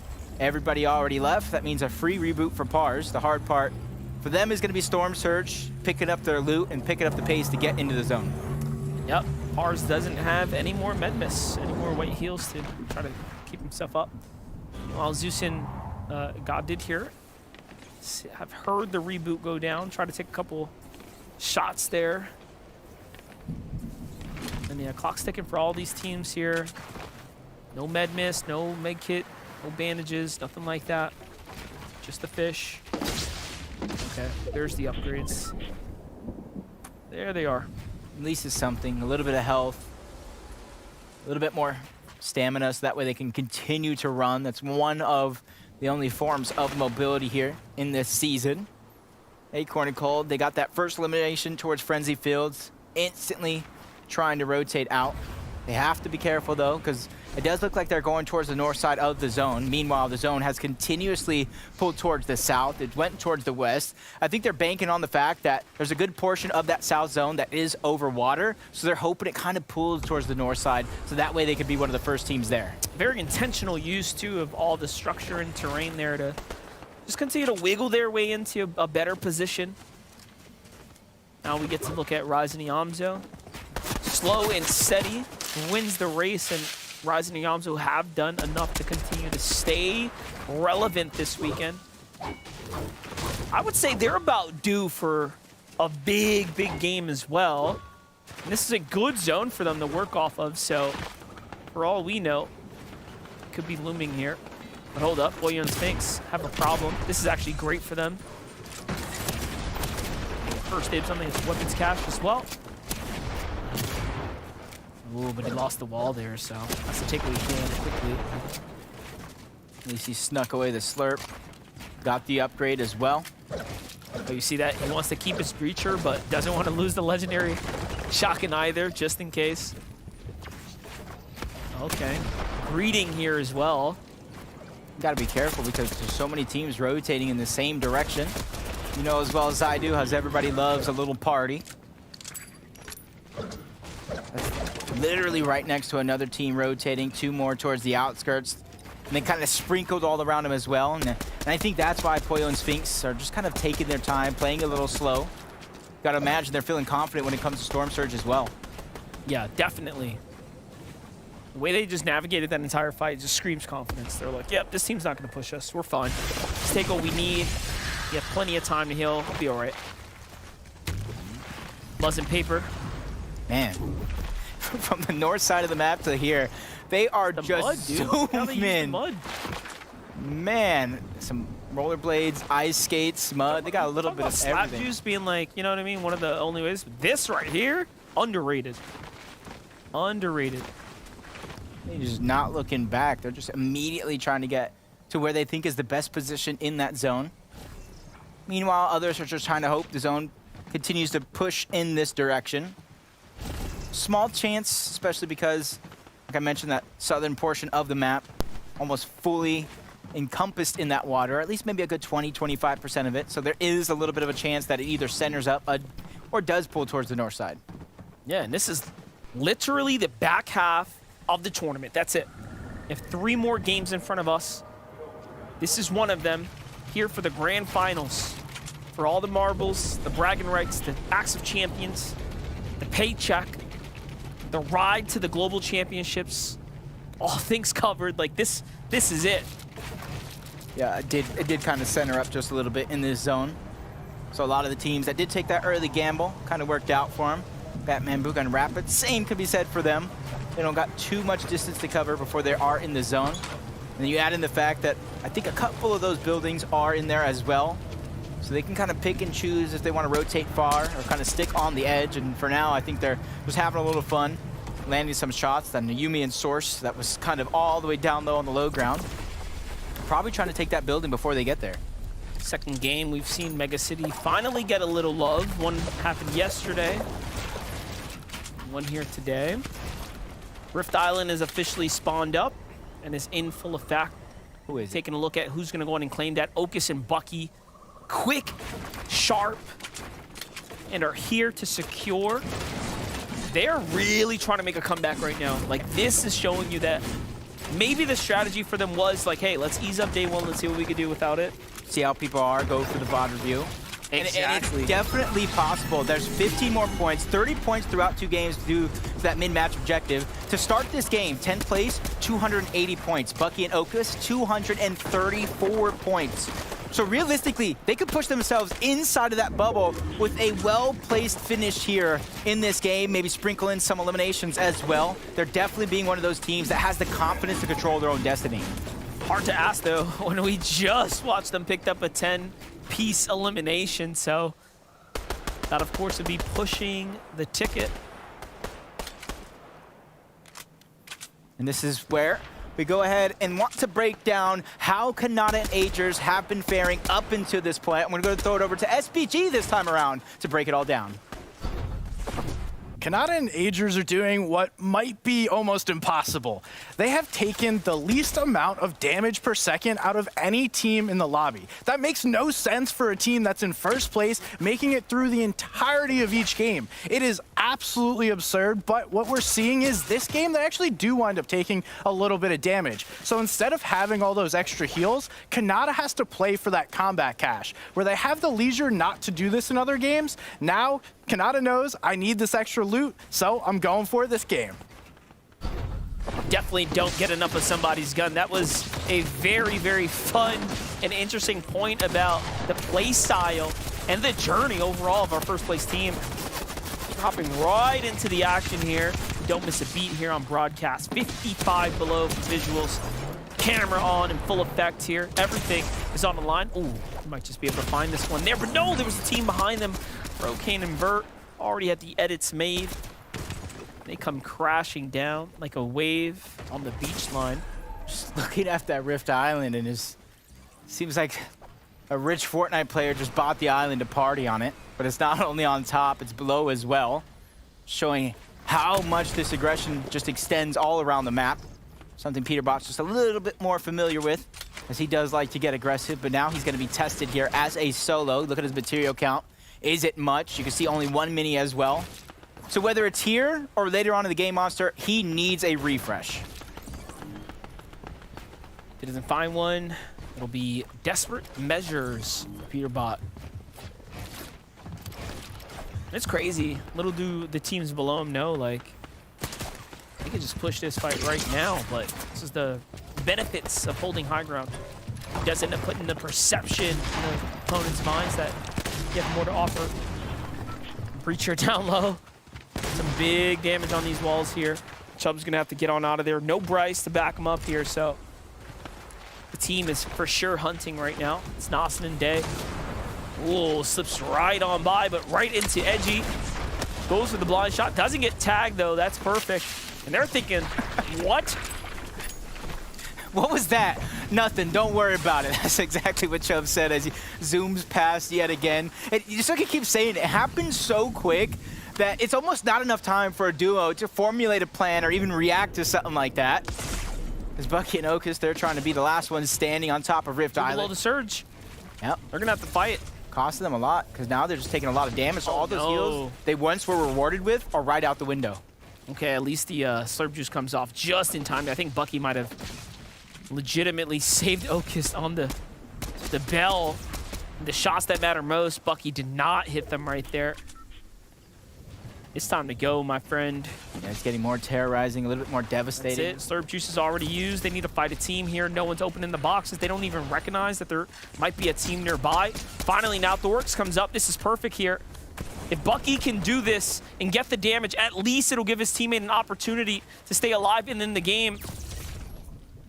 He might just have to do it all for Okus and let Okus run this round out.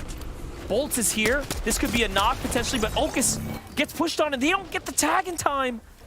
Uh-oh. But at least the surge comes through. He needs to get the hit. Oh, he does. He gets healed with just enough to stay alive, but it's not going to be enough. 2 tick starts to turn on now. The med kit's there. No. It's all going downhill here now. He's going to have to save him, pick him up, pop the med kit in time. This is just desperate territory, but there is an opportunity. A sliver of hope does remain here. Like so many people watching this right now, like took a gasp when all that happened. You mentioned the med kit yourself. They have a med miss as well. Even they can hear Peterbot, by the way, stomping around, healing. And they might see this as their only opportunity to stay alive as well. They're gonna hear the reboot potentially go off right now. Huge. Wow, a big find on the Bucky. Peterbot, No. one of the only players that can kind of make something like this happen towards the edge of zone. You see he's waiting. He's not just going for the siphon just yet, letting some health tick down. That way he gets the maximum efficiency out of it in terms of HP. He does not need shield, so that was a great and a smart play by Peterbot, trying to keep himself alive. Okus is already gone, though, so the chance of picking up that one is gone. So Peterbot has to find a miracle here if he's looking to stay alive. Lightning fast reflexes from Peterbot. Let's take a look at it one more time. How things all even led to this moment. He slides on up, actually cleans up Thoric first, who was Bucky's original target. Now we get to jump in with Baka and Pars. Takes out Agers. This is going to be a massive turn of events right now if Kanata ends up falling on this rotate here, but Kanata finds Stacky, so for all we know, they could be next up to fall here and get taken out the lobby, which means that things are going to open up for Bugha, for threats, for everyone else who's in the running right now. But you can't count out Kanata as a solo. That's one thing that we absolutely know for certain. There's only 3 games left, and we're halfway done with one of them. You can see Kanata trying to peek through the cone, gather some information. You can see he's getting ready here for this next rotation. Okay. Looking around towards the sky, spotting for any elevation. This is super important for Kanata to try to stay alive. There's Bugha and threats moving in the lower ground there. Possess out in the open. I wonder if Bugha's going to find a punishing shot. I think he does. Possess starts to box up there. Bugha has to navigate through the builds of threats. Ooh, They're even below Bade. stairs. They might. Wait, we'll give it a second. Let's see. Yep, they are actually 66 below. They might have to turn and burn on Possessed here. It's not something you typically see, especially with their early game strategy for Bugha and threats. But you can see again, while the majority of the players are trying to enter in through the south side of the zone, they have a little bit of a left lean to try to see if there's a spot where there's less and less players positioned at. Bugha is going to be the first one there, trying to lead the charge, trying to grab them some safety. Threats is there as well. And that's the important thing for both of these players. Everybody here in the lobby, you have to be ready to kind of just get hip to hip with you and your teammate. Stay in the same box and don't even peek. Sometimes it's just a little too risky. Can't take the risk. More often than not, it is not worth it in the current meta. Shuffle Miro. Miro looking for any opportunity here onto Batman Bugha. Just a single elim so far. Anything can change though. All right, zone pulled far. Now it's coming back south here. Really toying with the lobby. This is pinging back and forth now. Jump no clicks in Epic Whale. Okay. If this was their day one performance, they'd actually be doing pretty all right. They're just trying to inch themselves up that leaderboard. Top 10 for a team like this is going to be the name of the game, and they face so much adversity in that first day. Going down as solos, playing things out separately. They've definitely turned the tables around and trying to have a much better performance. Same thing with the Amzo and Rise. Pretty consistent on the day yesterday. They finished in second place. A little bit of slip-ups here today, but they definitely kind of picked up the pace throughout these last couple of games. And now that they're together, you can see them trying to go ahead and move up, gain some elevation here. They are one of those teams that like to threaten for the high ground. It doesn't matter how many times they play for the low. Ooh, Kanata down to 18 HP. Duo on his walls. It's Cooper and Miro who are here. And he falls. At least he earns a little bit of placement points, but very, very far from the top 5 when it matters most, where the big points are available. We have a couple of big hitters in the running here, so that'll begin to close things up. Here's about a 30, 40, 50 point opportunity here to catch up. Really going to be paying attention to Bugha and threats. Yamzo and Rise.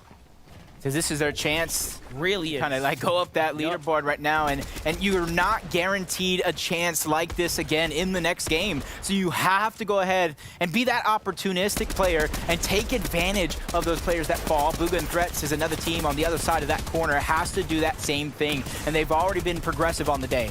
Well, they have a long way. Aegis and Kanata have 4 eliminations when they were wiped as a duo here. Bugha and Threats have none. Very different from the other games we've watched them start to turn online a lot sooner, so let's see what Miro and Cooper could do here. Quick rotates. And they don't have much in terms of HP to regain. Shields, for that matter, either, other than minis. And the builds, well, the builds are looking rather thin.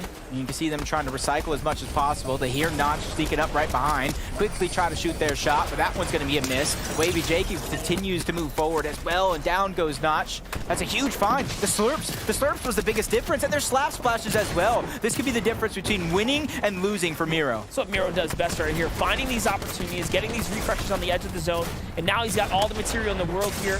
The HP is ticking, but a huge shot from behind leaves him down to 10 HP. Luckily, again, the health is still regenerating. The shields are coming back, but the damage has already been done. He's going to have to go through a second here shortly. But no, instead prioritize the rotates for the new zone there. Great movement and crack once again. Say saved by the Slurp the first time, saved by it again. No. Cooper's feeling some pressure. He gets the loss literally in the middle of the zone. He gets taken down.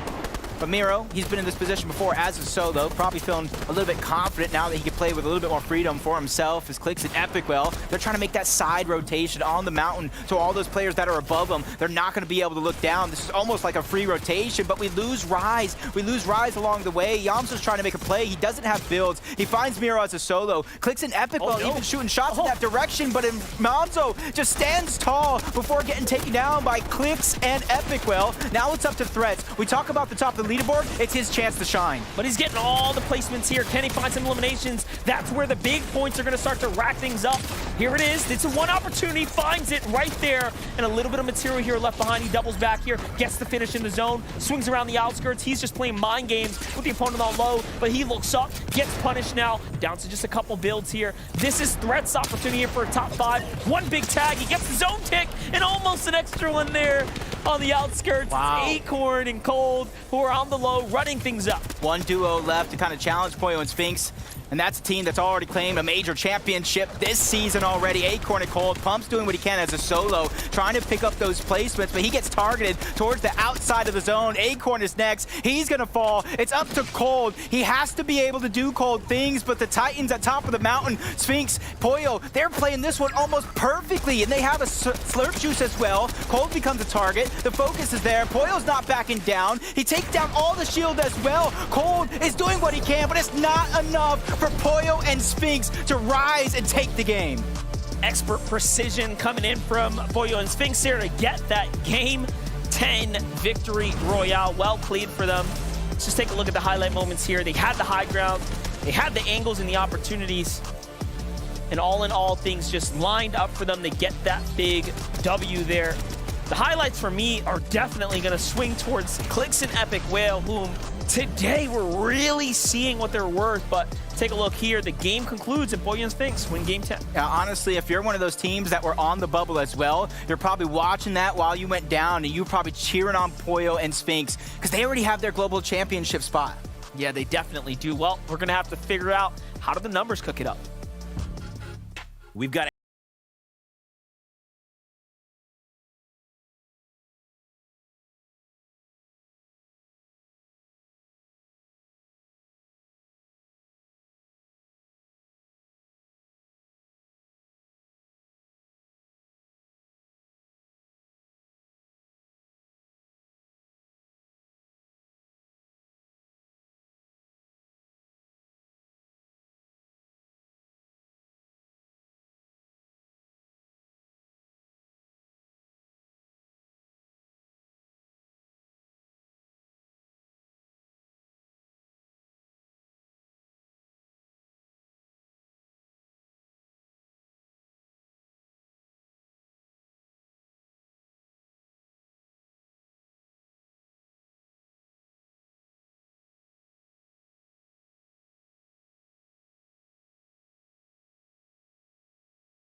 Agers and Kanata.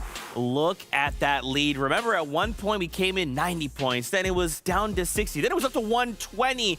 Now look how close that is. Bugha and Threats.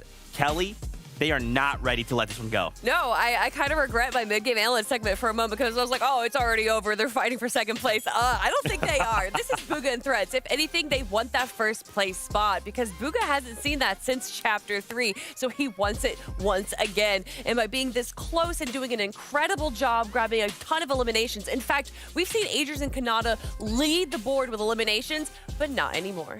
Well, it's actually incredible. And I want to be honest, after watching like some of these games kind of play out, I really do actually feel like Bugha and Threats are going to be the ones to take this away. I feel like their strategy as of right now seems a little bit more consistent. They're just playing the zone so well. They're tanking so much damage in the storm, but they're prepared for it, and it allows them to rotate so well, right? They're avoiding all of these congested sides. It doesn't even matter the fact that we're in a no mobility meta. The rotates that they're finding because of those storm positions is phenomenal. Which is what's crazy about that game where we saw them go straight into the Citadel, and I'm wondering what I would love to see their perspective of what was going on there because they are so intelligent. And to make a mishap like that could cost them the first place spot. But obviously that didn't seem to cost them too much because they are just so close to Agers and Kanata.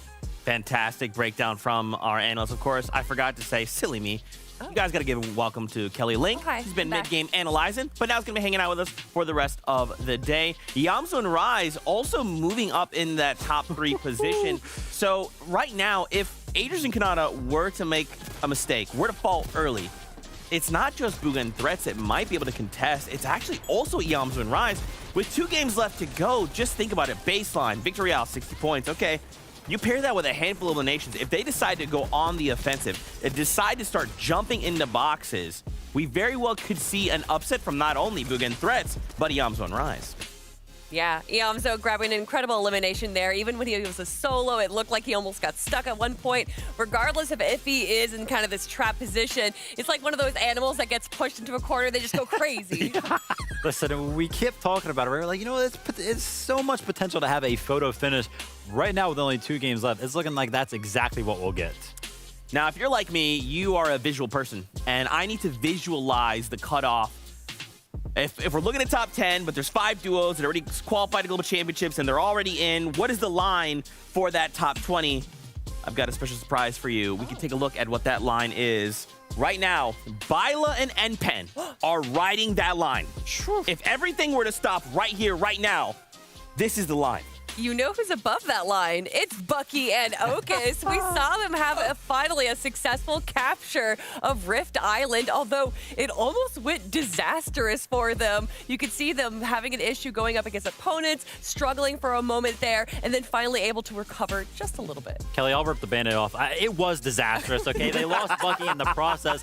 Somehow, though, Okus, he's on a mission, right? He keeps talking about this narrative. Oh, I'm going to shock the world. Listen, again, I mentioned it. If you actually make this comeback happen, that will indeed shock the world. But the fact that you did it in game number 10 as a solo, oh my gosh, it's on a mission. On a mission indeed. Bolt and Thorix, let's not forget, they're a duo that already qualified. So if they were to move up, it's actually not that bad for Byla and NPen. They're still in. They're still holding it down. If anything, Bolt and Thoric are acting as a deterrent for everyone else down below. With 2 games left, I'm very excited to see how this all concludes. Now, one thing we kind of talked about a couple games ago was these mid-match objectives. They don't seem as prominent as maybe we've seen in the past. I wanted to take a look at the numbers themselves and see which duos actually have the most mid-match objective points. At the top, Reet and Rituals at 45 points. So these guys have actually been prioritizing Rift Island. Yeah, I think we saw them grab 2 of them yesterday, as well as grabbing some vaults. So we can see that that's clearly working out for them. I don't know if they're necessarily in the top 12 position like we're looking at for that cutoff. But of course, Bucky and Okus, the team to grab the most amount of bonus points during the weekly qualifiers, in second place. Yeah, and I think they figured that strategy out, right? We just saw them get back-to-back Rift Islands, and off that, you know, they've jumped up so many positions on the leaderboard. So I feel like the fact that they've kind of figured out the Rift Island strat in Grand Finals specifically now could mean that that Rift Island is just theirs for the taking in the rest of these games. I think what stands to me is Yamso and Rise on that list in the 4th spot. This is a duo that when they placed first back in the qualifiers, they prioritized Rift Island, and it was a massive chunk of their points. But right now, They maybe feel it's too dangerous. Maybe there's something we don't see that maybe they're cautious of, but we'll have to see how things continue to develop. Only 2 games left here to go on the day, and I'm quite worried, and my stress is through the roof. Good. You should be. There should be anxiety. You should be intense right now because this is it. This is the last. Oh, it's not the last chance. The last chance is the last chance. But this is the final opportunity for these teams right here to claim their spot at the Global Championships. This game means so much. Can Kanata and Agers recreate a gap, or will that be closed?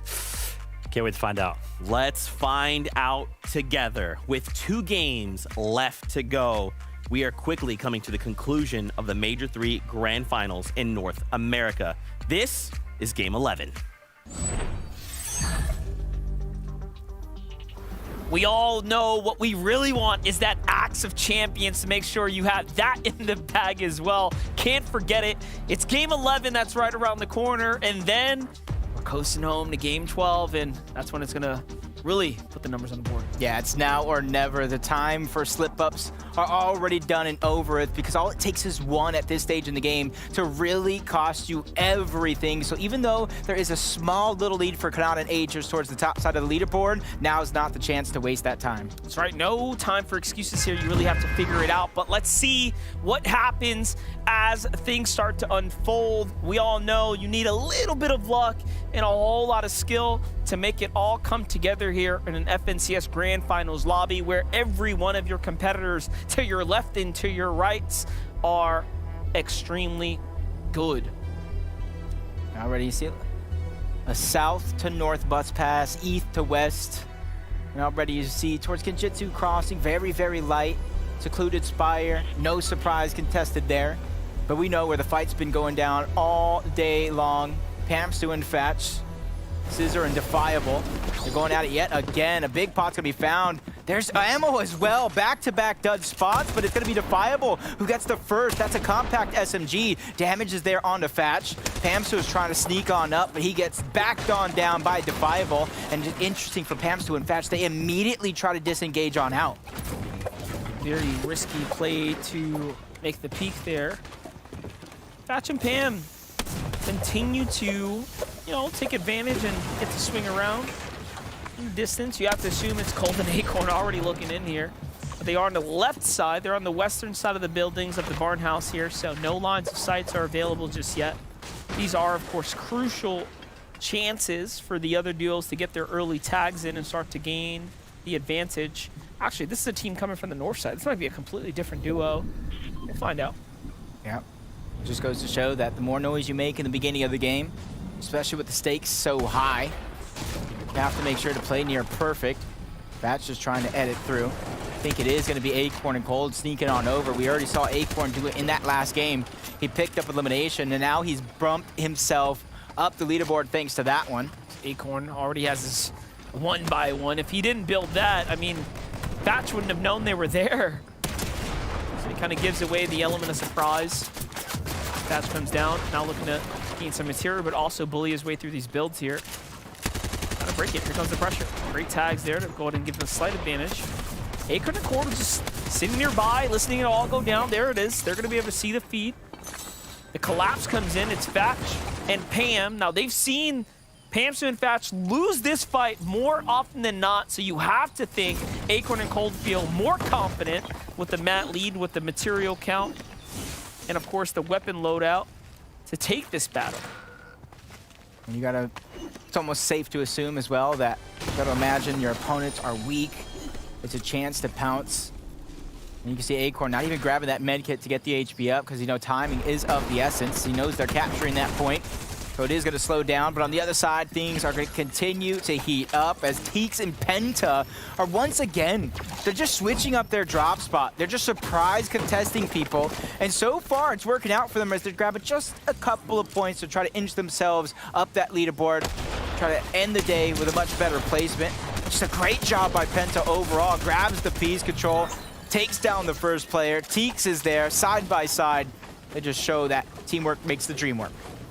Now in with Booga and threats here. Shots coming in from Bully and G-Money down at the low ground here at Steamy Springs.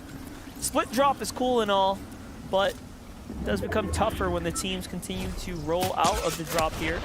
Try to see if he spots someone in the distance. Doesn't quite find the opportunity. Instead, gets punished for his curiosity here. It's Bully and G Money right there. Didn't expect to see this fight happen early. With no Thoric in sight, you gotta imagine Bolts is by himself.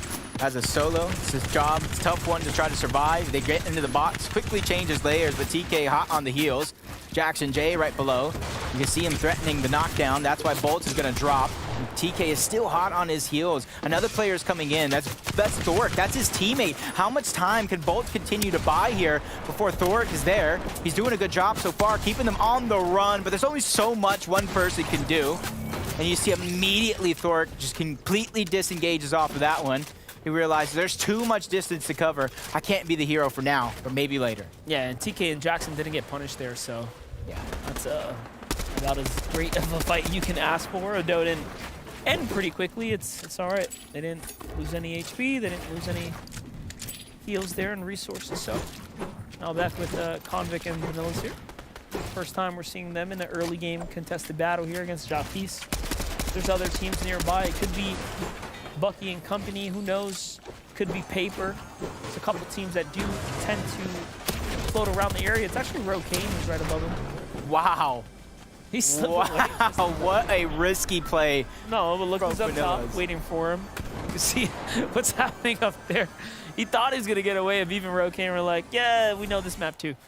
This looked like a cartoon almost, the way he just dipped on out. You're right, he did get caught on the tail end. Vert and Teed, kind of predators here in the snow, just hovering over their opponents, just waiting for that moment where they misstep. One opportunity out the window, that was Japis, who doesn't know the dangers. He was slowly but surely escaping, and Rokane and Vert, patience here is gonna be key for them. All right, time to get a move on.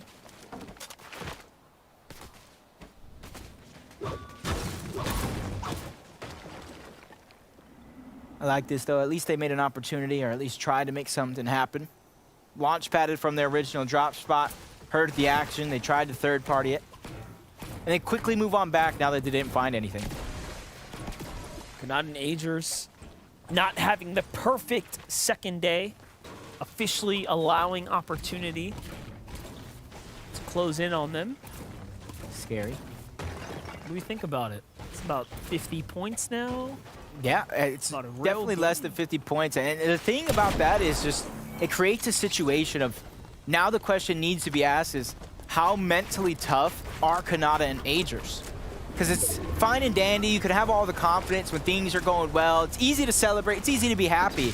When things aren't going well, how do you react to that pressure? Quick vault out.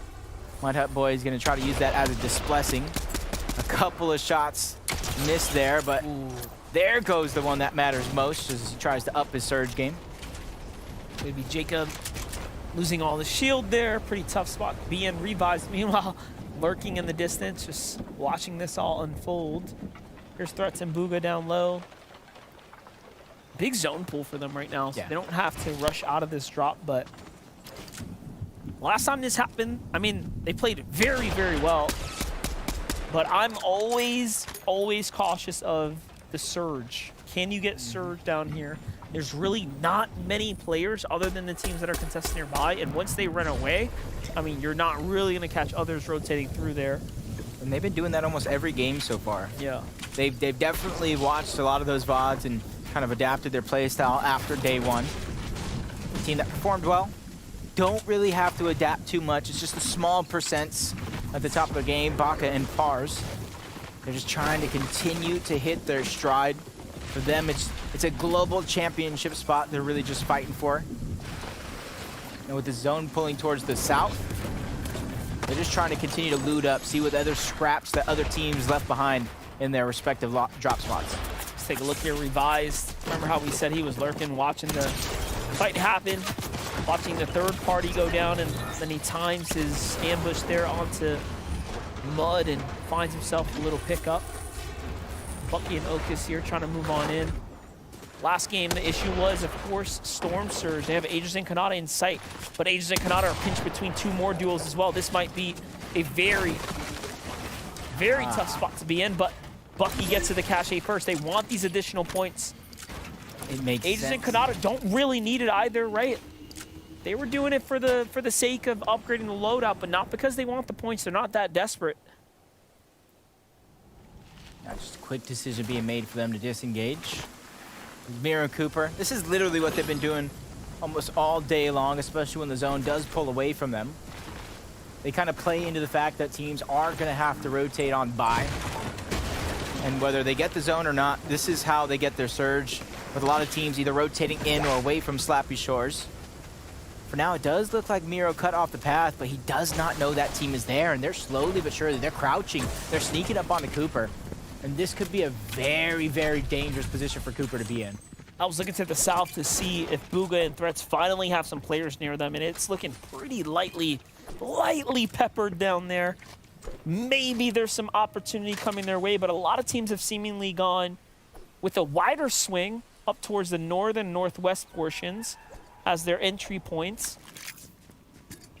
Kenjutsu's Crossing doesn't have a single player in that. There's actually a good portion of the south that doesn't have a singular player currently inhabiting it, but that just goes to show that these players, even Vivid broke it down weeks ago, that because of all these players are congested on the outskirts of the zone, those players that do have that early middle ground are going to be forced off of it in order to hunt for surge, because there's not that many players that do rotate by. Fleto and Suscript, they get their weapons cache. They're just trying to get it and move because they know when it comes to the zone, the chances of it continue moving towards the south is going to be high.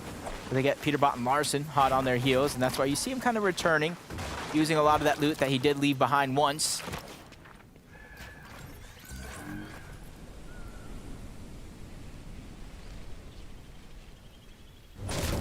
Jump right in with Larson and Peterbot though on the rotate here.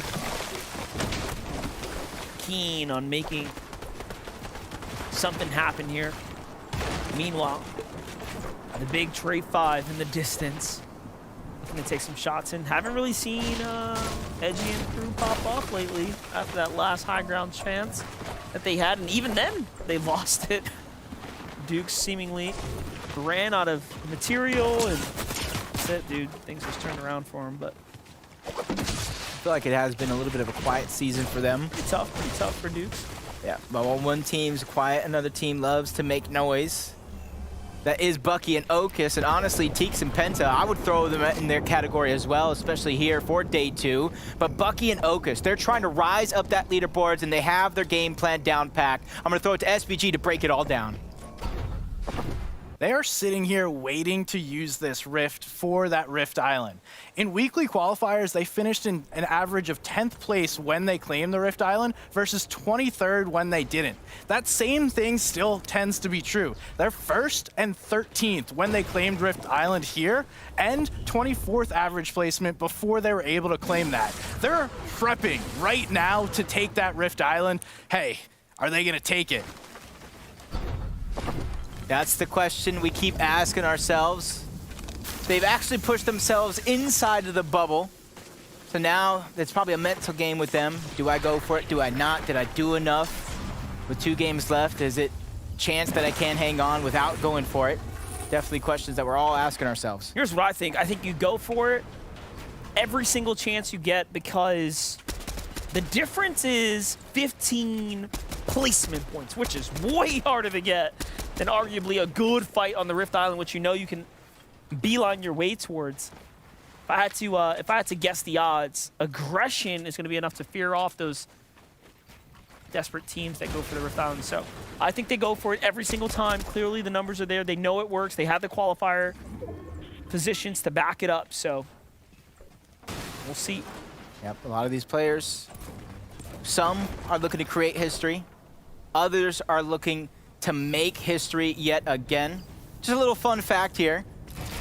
Bugha, the last time he won the championship, game 10, he was 46 points behind. 2nd place. Guess how many points behind he is now? 2nd place. 46 points behind yet again. There's a chance for Bugha to once again repeat history. And the same thing on Kanata's side. The last chance, he was in 1st place going into day 2. He slipped up and fell on out of it. And it was, I believe, maybe Bugha that took that spot away. We'll take a look at what's happening here. Enpen and Byla, who had the seemingly run of their careers yesterday. Things are really taking off for the first time for N10 and Bila in a grand finals lobby like this.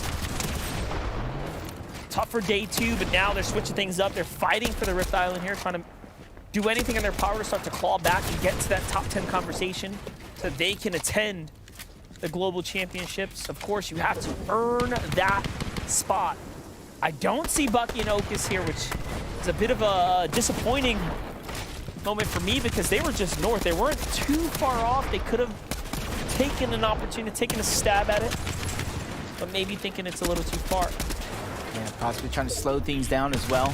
They don't want to bite off more than they can chew, especially after they have a couple of phenomenal games to get to their position on the leaderboard. But you can see the effect on a lot. Yeah, a lot of the people that are going for it now are needing that 15 points. You said it yourself, Okus is going to take down Revise, so you can see they probably had their hands full, which made it to where they could not go for that Rift Island. The teams are still contesting it through and through, whether if it's the points, the eliminations, or the scraps that get left behind. It's very, very important to make sure that you get all you can, as Kanata and Agers are getting more than what they can. They're getting a lot of damage on the Sphinx into the distance. Definitely going to help their surge game as the position on top of the mountain as Bucky and Okus. There it goes. They finish it off. Revise and Casker go down. And yep, it was them. They were distracted, Monster, unable to go for the Rift Island, but at least they got 8 more points for their total instead of the 15. Definitely going to be very, very close for Okus and Bucky here if they can't continue to really rack up points. 2 eliminations is great.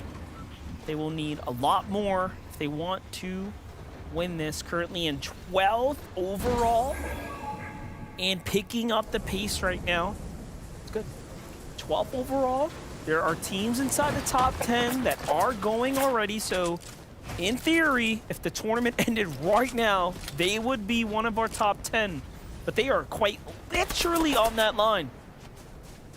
That's something I feel like we've seen, we've been accustomed to, but not in the grand finals. It's been like kind of the trend of the former Surge weeks that we've seen. You win, you qualify, that space kind of opens up and trickles down, but this time it's just for bigger and better stakes. It's a global championship spot that you get granted. What's crazy is Clix and Epic Whale are about a game and a half away too. They're on that, they're right on that line. One good game, like right here, or even a decent performance, jumps them into the top 20, which puts them on the bubble conversation. And then of course a pop off, and they'll be there as well, so it's getting good.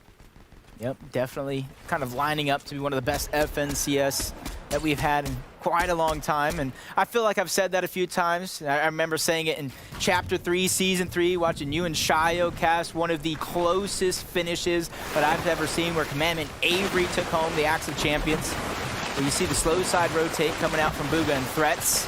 Bugha trying to channel that inner Grand Royale. He's just kind of seeing the blueprint he laid out for himself, and he's just following it step by step by step. Slow side rotate. And you can see there's only 2, maybe 3 teams actually positioned in the zone where they have their eyes on the prize. And since the zone, by the time they get towards that edge, is going to open up, that gives them the flexibility to continue to just go center or go to that opened up side of the zone where there's less and less people currently positioned at. Well, let's watch it play out here. It's all or nothing now. Threats and Bugha got the first and free rotate here. I'm going to be interested to see if they actually pause for a second to play this high ground spot. It's a very dominant position to take advantage of before rushing to the new zone, but we'll find out. Zone does open up, and instead of going for that slow side of the zone, they realize how many mountains, how big the hill is that is in this zone. So they don't want to force themselves onto that low elevation, so at least trying to get some height for their efforts.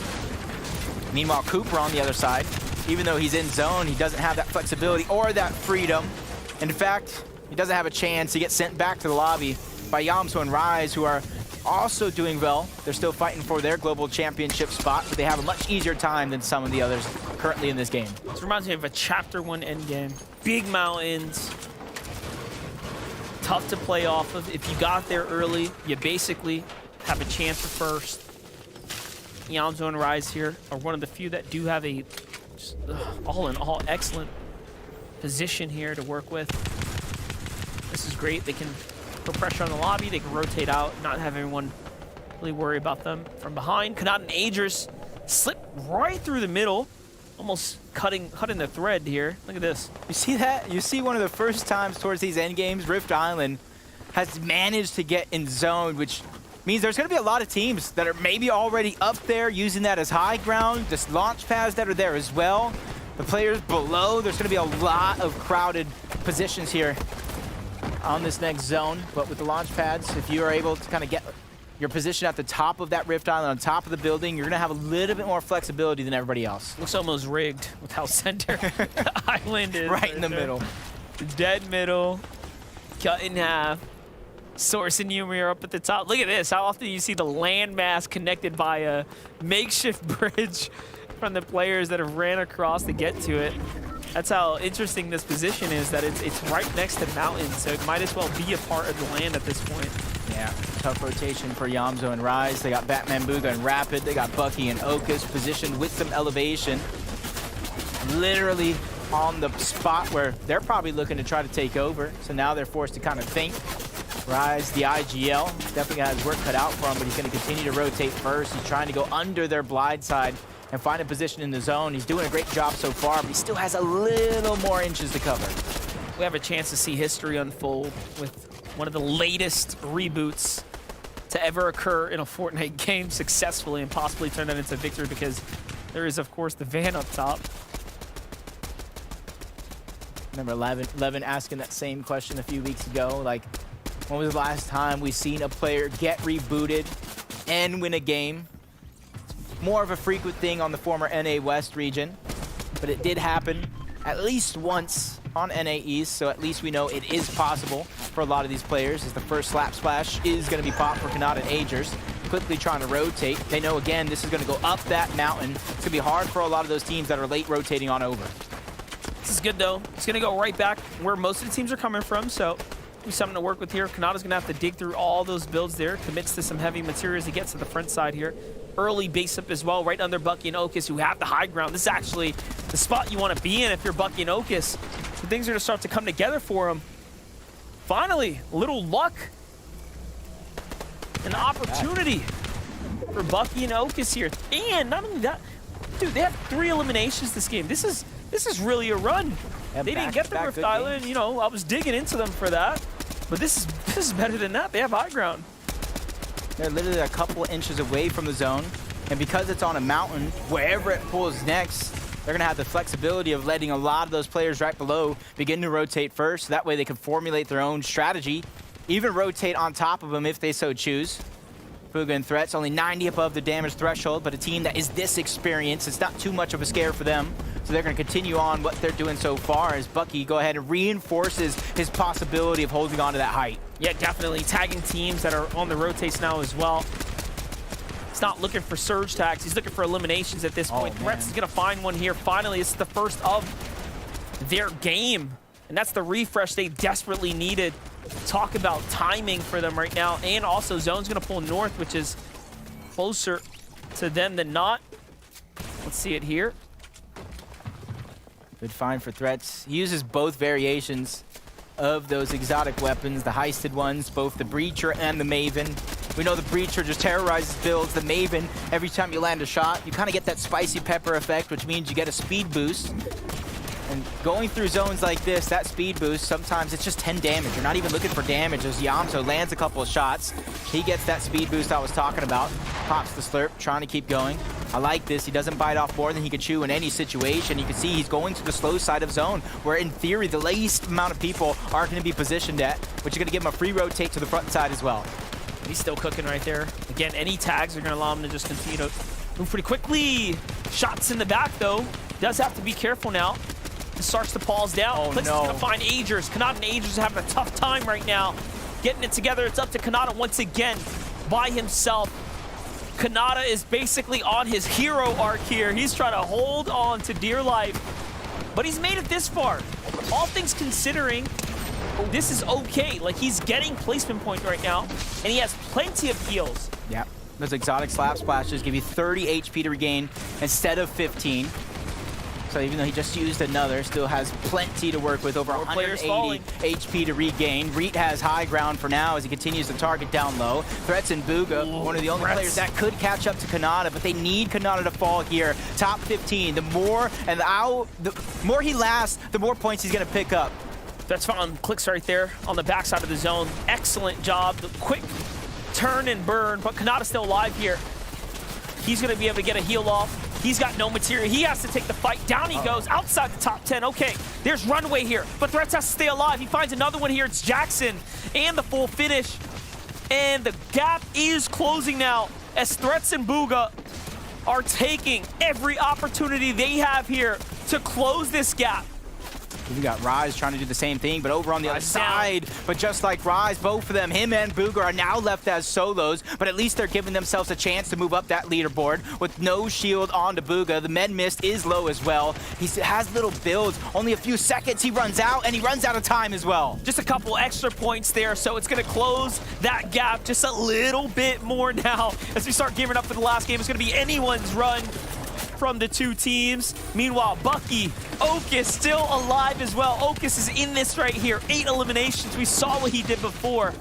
The exceptional performance. Goes for the shot, misses. That's uncharacteristic. Finds another one there on the follow-up. Rapid's hurt, but doesn't see the shield crack. Little does he know that was a finishing blow there waiting to happen.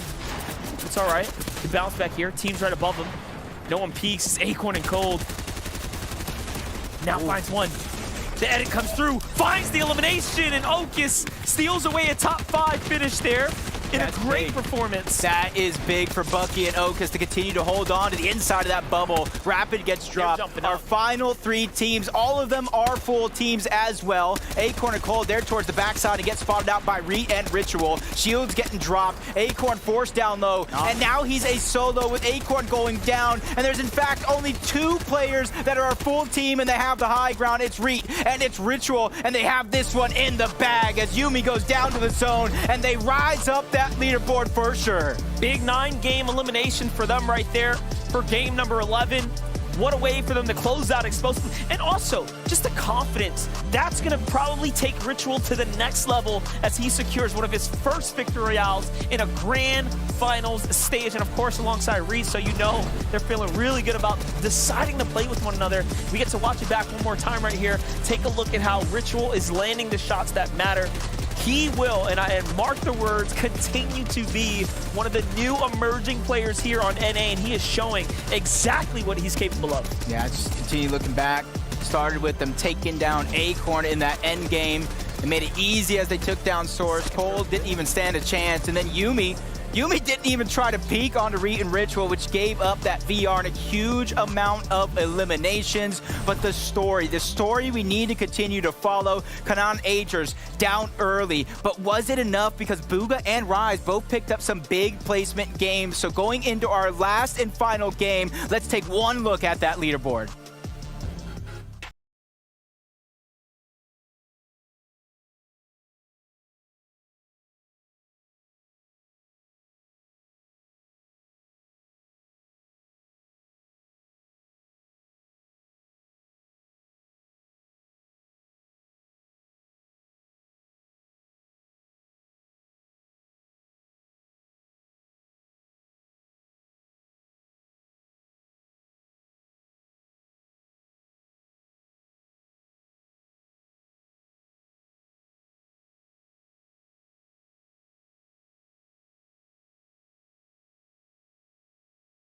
Angles of the zone moving, allowing them to get more and more eliminations as that zone pulled forward.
This literally is coming down to a photo finish.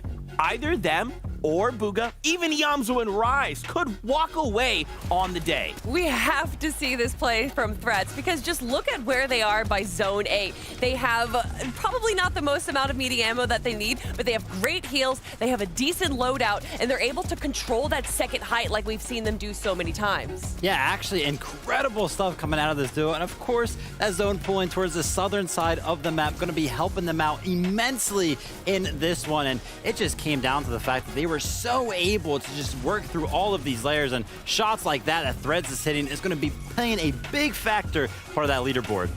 It was such a fun game. Honestly, that might be my favorite game of the entire season so far because it was just absolutely chaotic, and a lot of our top teams that we need to watch,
keep that gap steady, and Bugha and Threats ultimately have caught up. I mean, don't get me wrong. I love watching the games. I love watching the players. But watching Vivid's reaction in the green room while that was going on, he's like, oh yeah, build it up. Oh, get the rotate. Oh yeah, get the wood. It was amazing. Fantastic. So remember, 5:45 right now. Bugha, Threats, Yamzu and Rise, Aegis and Kanata all fighting for the #1 spot. Everyone else looking, vying, hoping, praying, building, shooting, spraying. Trying to stay in those top 10 spots. Ours. This is it. My stress is through the roof. It's fine, though. It's fine. Hopes, expectations, dreams for Game 12. I'm honestly so happy with everything that we've gotten to see so far. NA has been so unpredictable, and the games that we've got to watch, the players we got to see kind of rise up in Day 2 has been so exciting. Another photo finish, championship on the line, Global's on the line, one more game. That's right. One final game here from North America. One last ride. Let's make sure we make this one count. Let's make sure we go not without a fight. This is game number 12. It's the final countdown, and the clock has officially been set. There is no more time to waste because it is so limited. This is it. This is game 12. We've already seen the standings all of a sudden take a wild turn in a way that we never thought it was going to happen before, as Bucky Oakes have jumped up to that top 10 conversation. I heard the battle bus. I know you did as well. Let's go and do this one more time, Fortnite fam. Game 12 of the FNCS Grand Finals starts right now. For some, they're going to get a break before that global championship because they earned their spot there. For others, they have to go again next week in that last chance major. And the biggest difference between qualifying here and fighting through that last chance major is the teams that qualify through that last chance major will start on the lower side of that bracket, making it that much more challenging to try to survive and make it to that grand finals at the end of the day. Yeah, you really want to do it here and now. Otherwise, you're going to be having a long, several-day competition to go ahead and fight your way back into a final setting and then, of course, secure a spot. So it's going to be very, very difficult in the week to come. Stay tuned for that. But first, we have a tournament to get through here. Game 12, this is it. We've seen it all go down here. A lot of early game fights, even Day Nawson taking on G-Money and Bully, and double knock between both of those teams. Knifer and Snacky trying to have a much better performance, push those players off, but Snacky's under siege. Quick box up, quick build to gain elevation. Letting Knifer know there's an additional angle there, and the Snacky with the drop down, they quickly finish them off.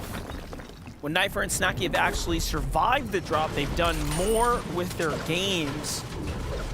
One of those things where sometimes you get beat on the drop and the team that's beating you doesn't quite convert that into anything else. But for Knifer and Snacky, at least what we can say is that Knifer and Snacky, after surviving the drop, have really gone on to make a nice little decent run out of it. So tough job here at the Citadel.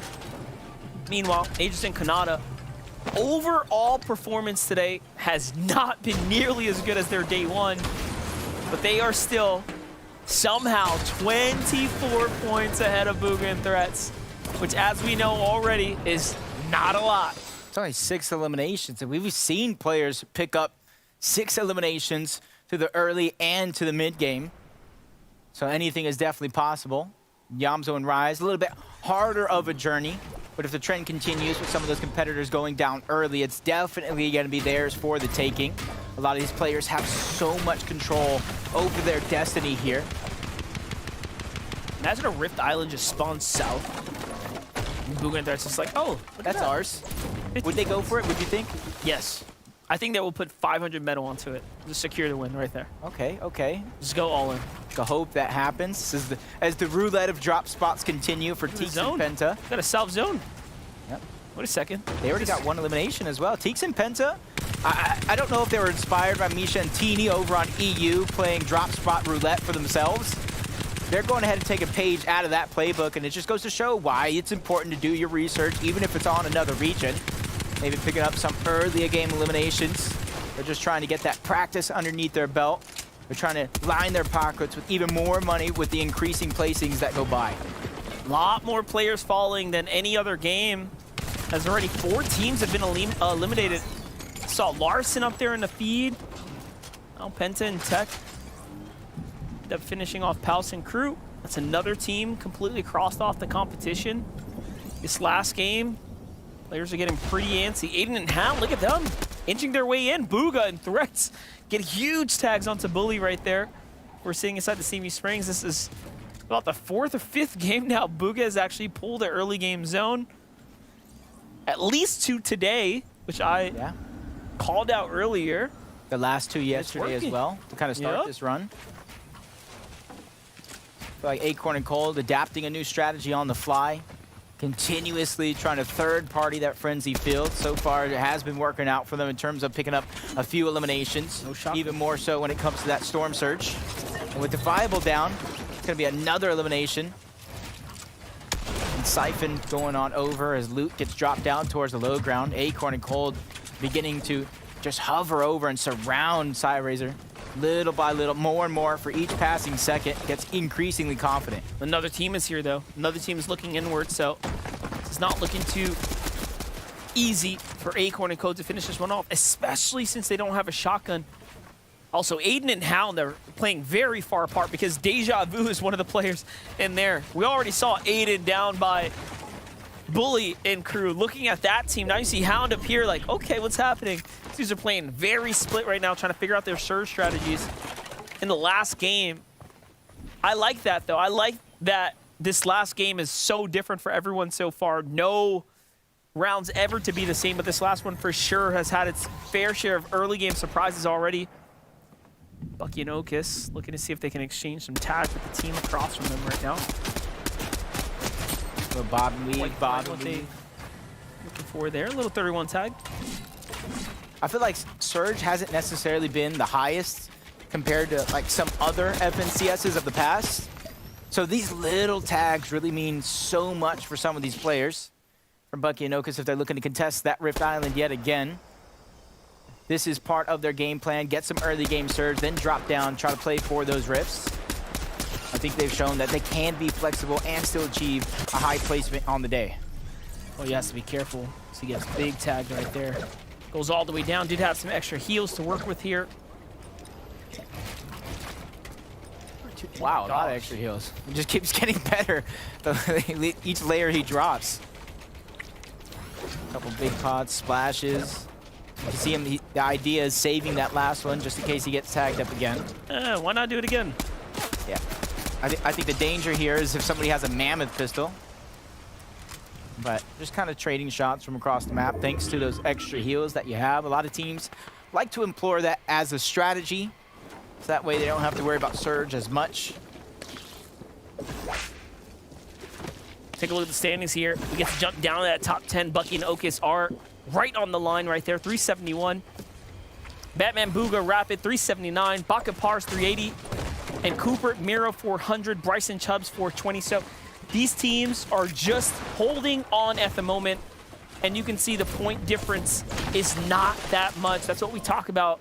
Those teams well inside the top 15 absolutely have a chance right now to do something big because there are teams that are already qualified inside our top 10. And because of that, the standings will go down, further and further down. It's definitely going to kind of cook up an interesting game towards the end. Bryson Chubbs, another team.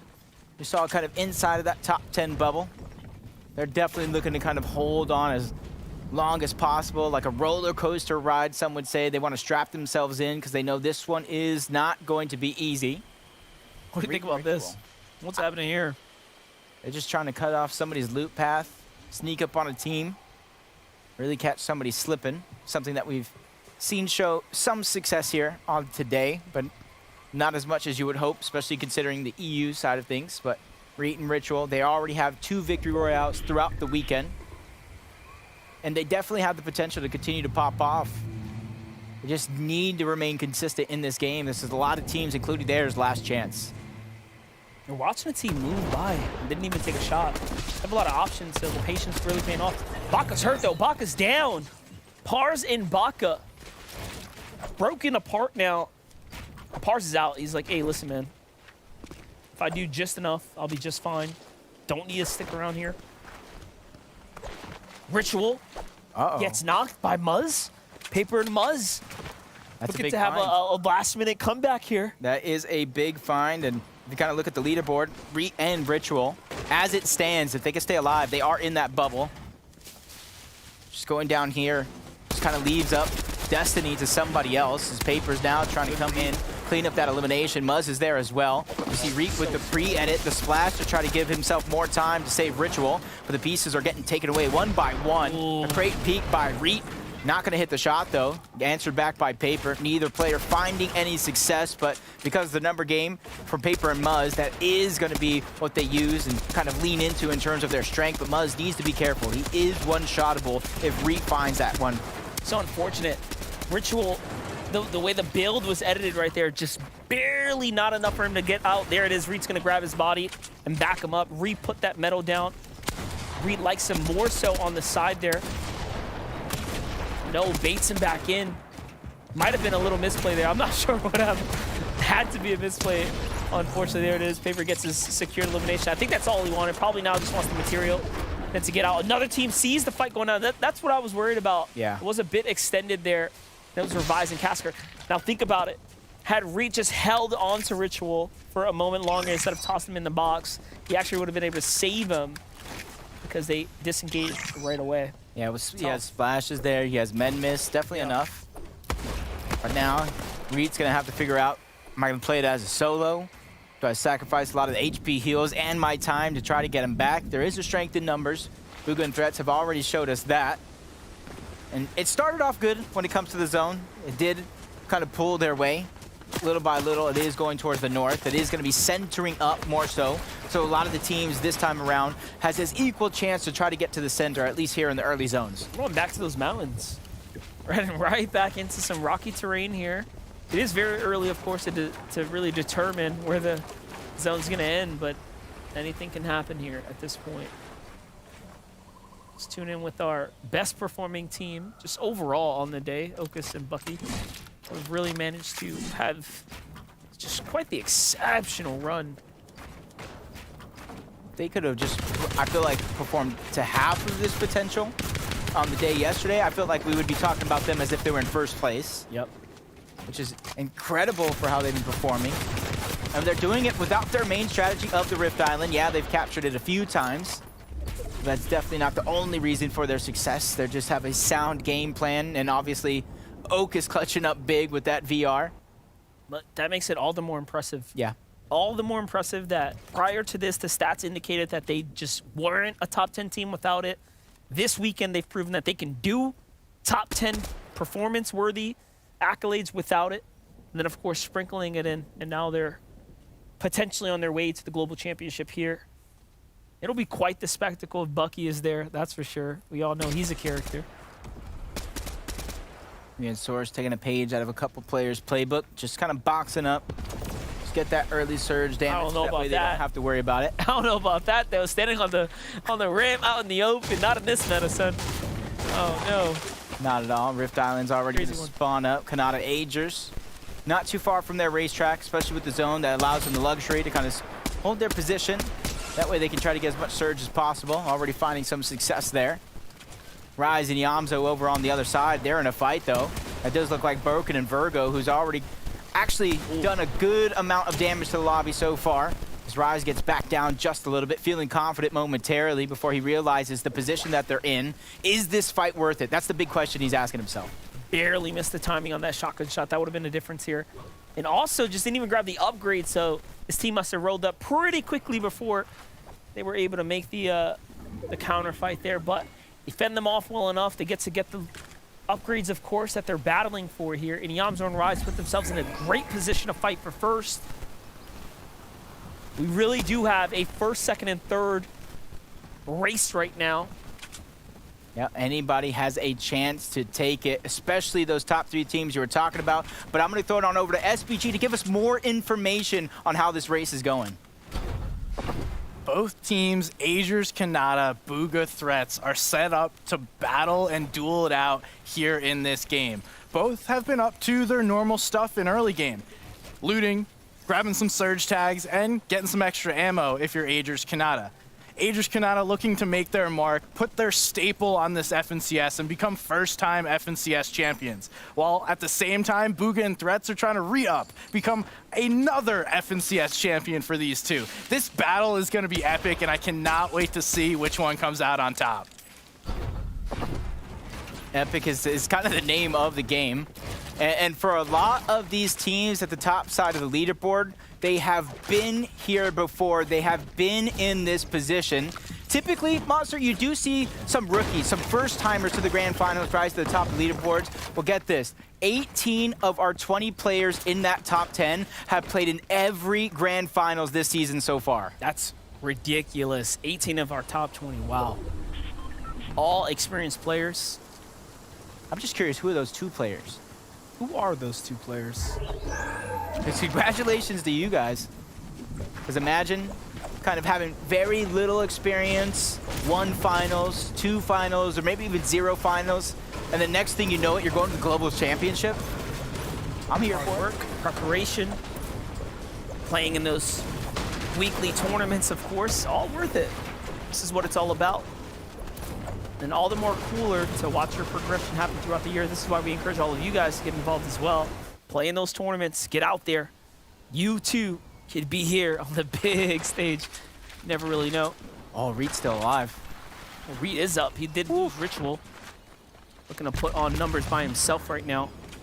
Aegis and Kanata, of course, have all the pressure right now to perform after slipping so far down. They continue to have a much more difficult task, I would say, than everyone else in the lobby, because they have that looming pressure of being in first place, of having that big lead, and then watching it slowly slip away. If you watch Kanata's live stream, you see him revisiting the live VODs, trying to figure out, what are we doing wrong? What can we adjust?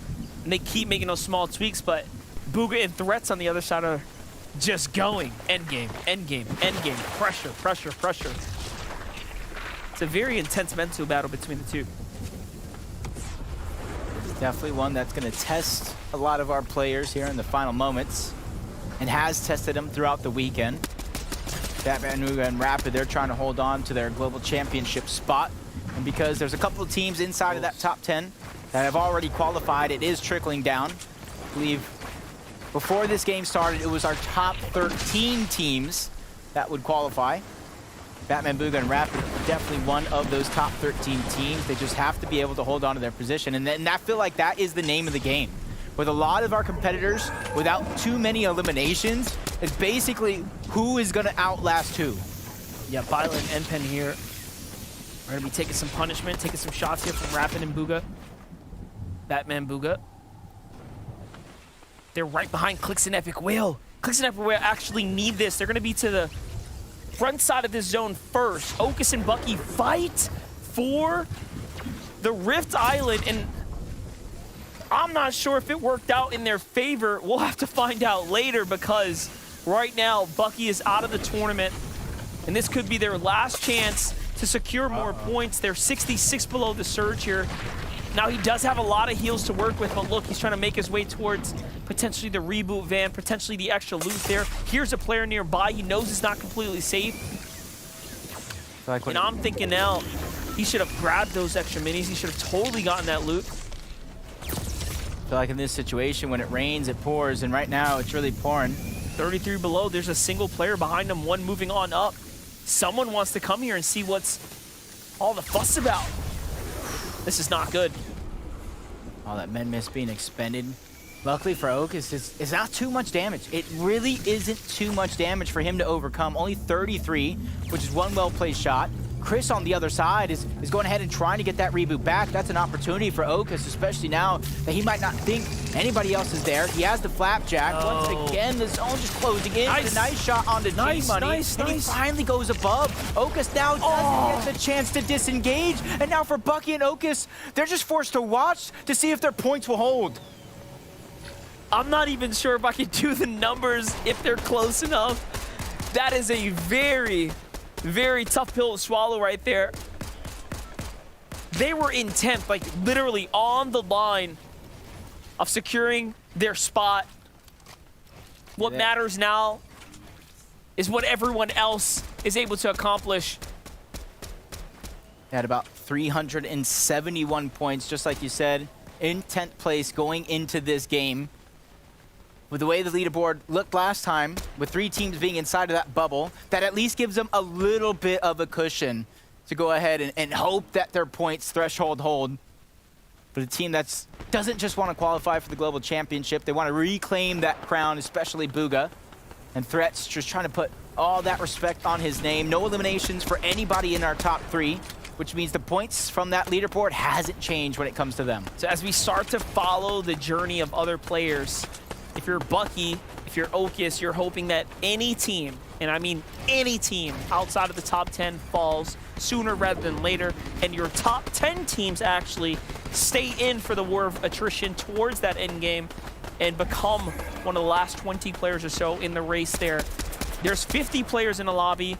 They need 30 players to go down to secure a spot, and all the bubble teams are going to be the ones that matter. Meanwhile, Kanata Agers, 14 damage below the surge, in a congested pocket with a bunch of other players, and they have to rotate right now, and they're on the move. We've already seen how hard these rotates can be. Shots are coming in. The lobby seems to have focused them right here. See the damage. Here comes the splashes.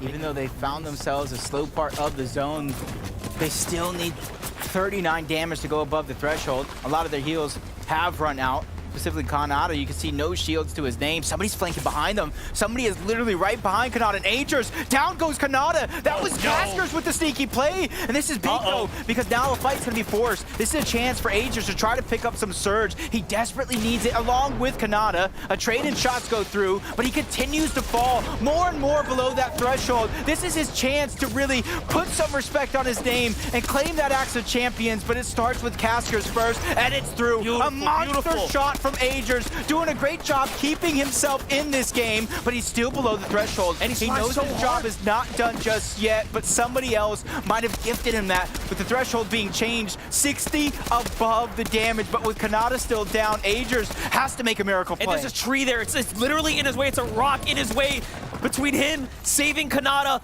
Casker misses the shotgun shot. His gun wasn't loaded, and that just gives him another moment to potentially save Kanata. Agers switched the ramp around. The heels come down. He's like, no, I want to save you. Kanata's making a call out. Don't do it. Wow. Just play it out. Do it by yourself. This is ridiculous right now because the zone's moving. And they make the call. They make the call. Agers goes solo. This is a big opportunity. Agers at the edge of zone as well. A lot has been expended, and he's still 62 below that damage threshold. He's feeling it kind of slip through his fingers, but he's ready for this. He had the potential almost all weekend long to pop off. Zuki's right in front. He's struggling to find some footing, and Rise knows he needs this opportunity to get the damage. Another shot fired onto Zuki's, but Rise is still below that damage threshold. Luckily for him, it turns off for now. But there's a fight happening right next door. He can actually take advantage of this. Excellent shot in there to squeeze one in. He doesn't get the elimination credit, but it is enough to at least put him on the damage board. And now he has to move here. The pressure is on. We already saw Agers clutch up a win yesterday. Can he do something big? But no! He falls outside the top 20. Placement points were rewarded. And Threats and Bugha have a chance now. No eliminations, though. This is history, Grand Royale. Second place going into Game 10, 46 points down. With Kanata and Agers out, they probably already secured their global championship spot, but that's not what they came for. They claimed for Kanata's first FNCS championship.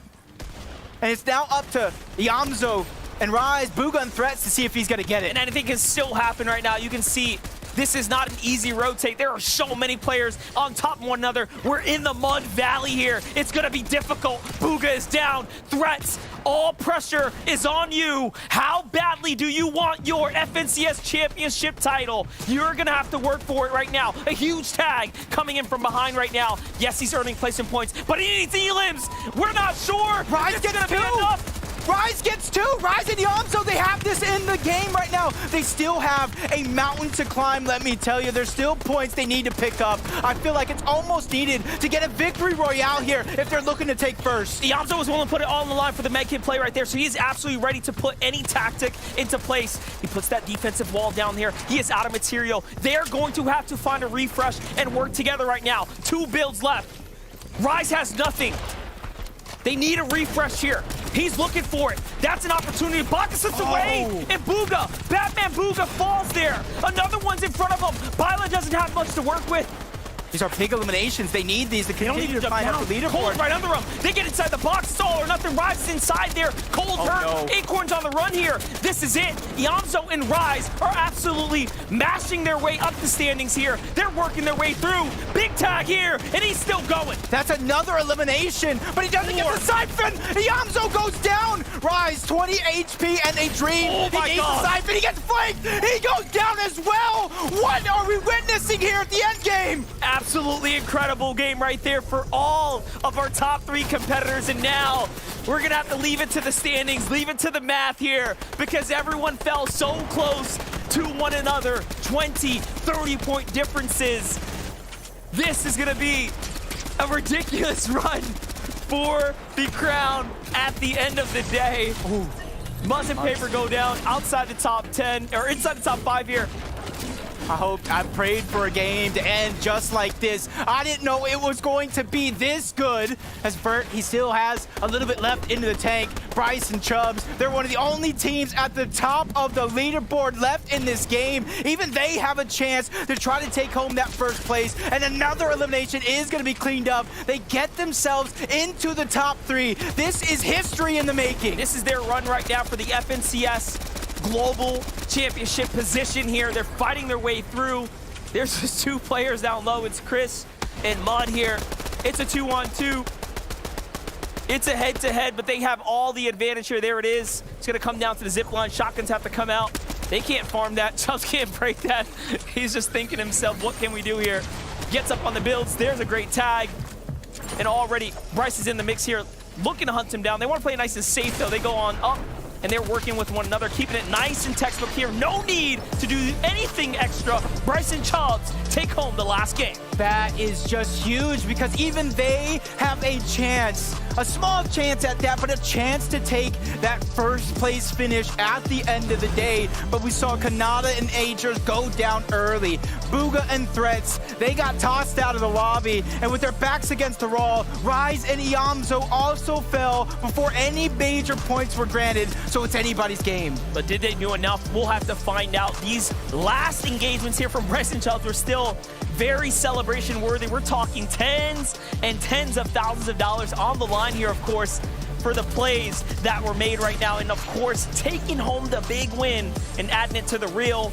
There you have it. Bryce and Chubbs take game 12 here of the FNCS Grand Finals. Yeah, I've been casting 12 games so far throughout 2 days. I'm not going to take too long because just like you guys, I want to know who won Major 3. Zeke, let us know. Okay. Hi. Whew. Okay. If you just tuned in and first off, I hope you have an amazing day. If you just tuned in, NA came down to the wire. This was a photo finish, okay? Kanata and Agers, they had this amazing lead coming into day 2, and then it was just back and forth. Big lead, small lead, big lead, small lead. Booga, Threats right behind Iamzo, Rise clawing their way up. And it's the 3 duos alive in that game, bringing us down to these final few moments. Listen, I know everyone wants to see the winner, so I'm going to keep it short. I feel privileged to watch this game. It was absolutely incredible. Thank you to the players for giving it to us. I'll say it, FNCS might have a career in the postal business because it always delivers. Thank you, Vivid. It is time. We know, without a shadow of a doubt, your winners for the FNCS Grand Finals in Major number 3 here in North America are Agers and Kanata. He's pulled it off. The duo come together and they make the impossible happen. This was their major, and for the first time, Kanata and Agers will hold that axe of champions high. I always say half of esports is the story, and what a long odyssey it has been for Kanata, being so close every time, and then finally, in the last major of Chapter 4, clutching it out in the final moments. Vivid, I'm lost for words right now. The absolute uprising of Kanata throughout his career, came into the scene, was one of the most mechanical players ever. He still is, but he was tired of listening to other people. He wanted to become an IGL, and he has gotten better at that every single season, making adaptations between weekly finals, even we heard him talk about it between weeks 1 and number 2. And oh my gosh, I don't know what kind of work they are putting in, but it works so well for this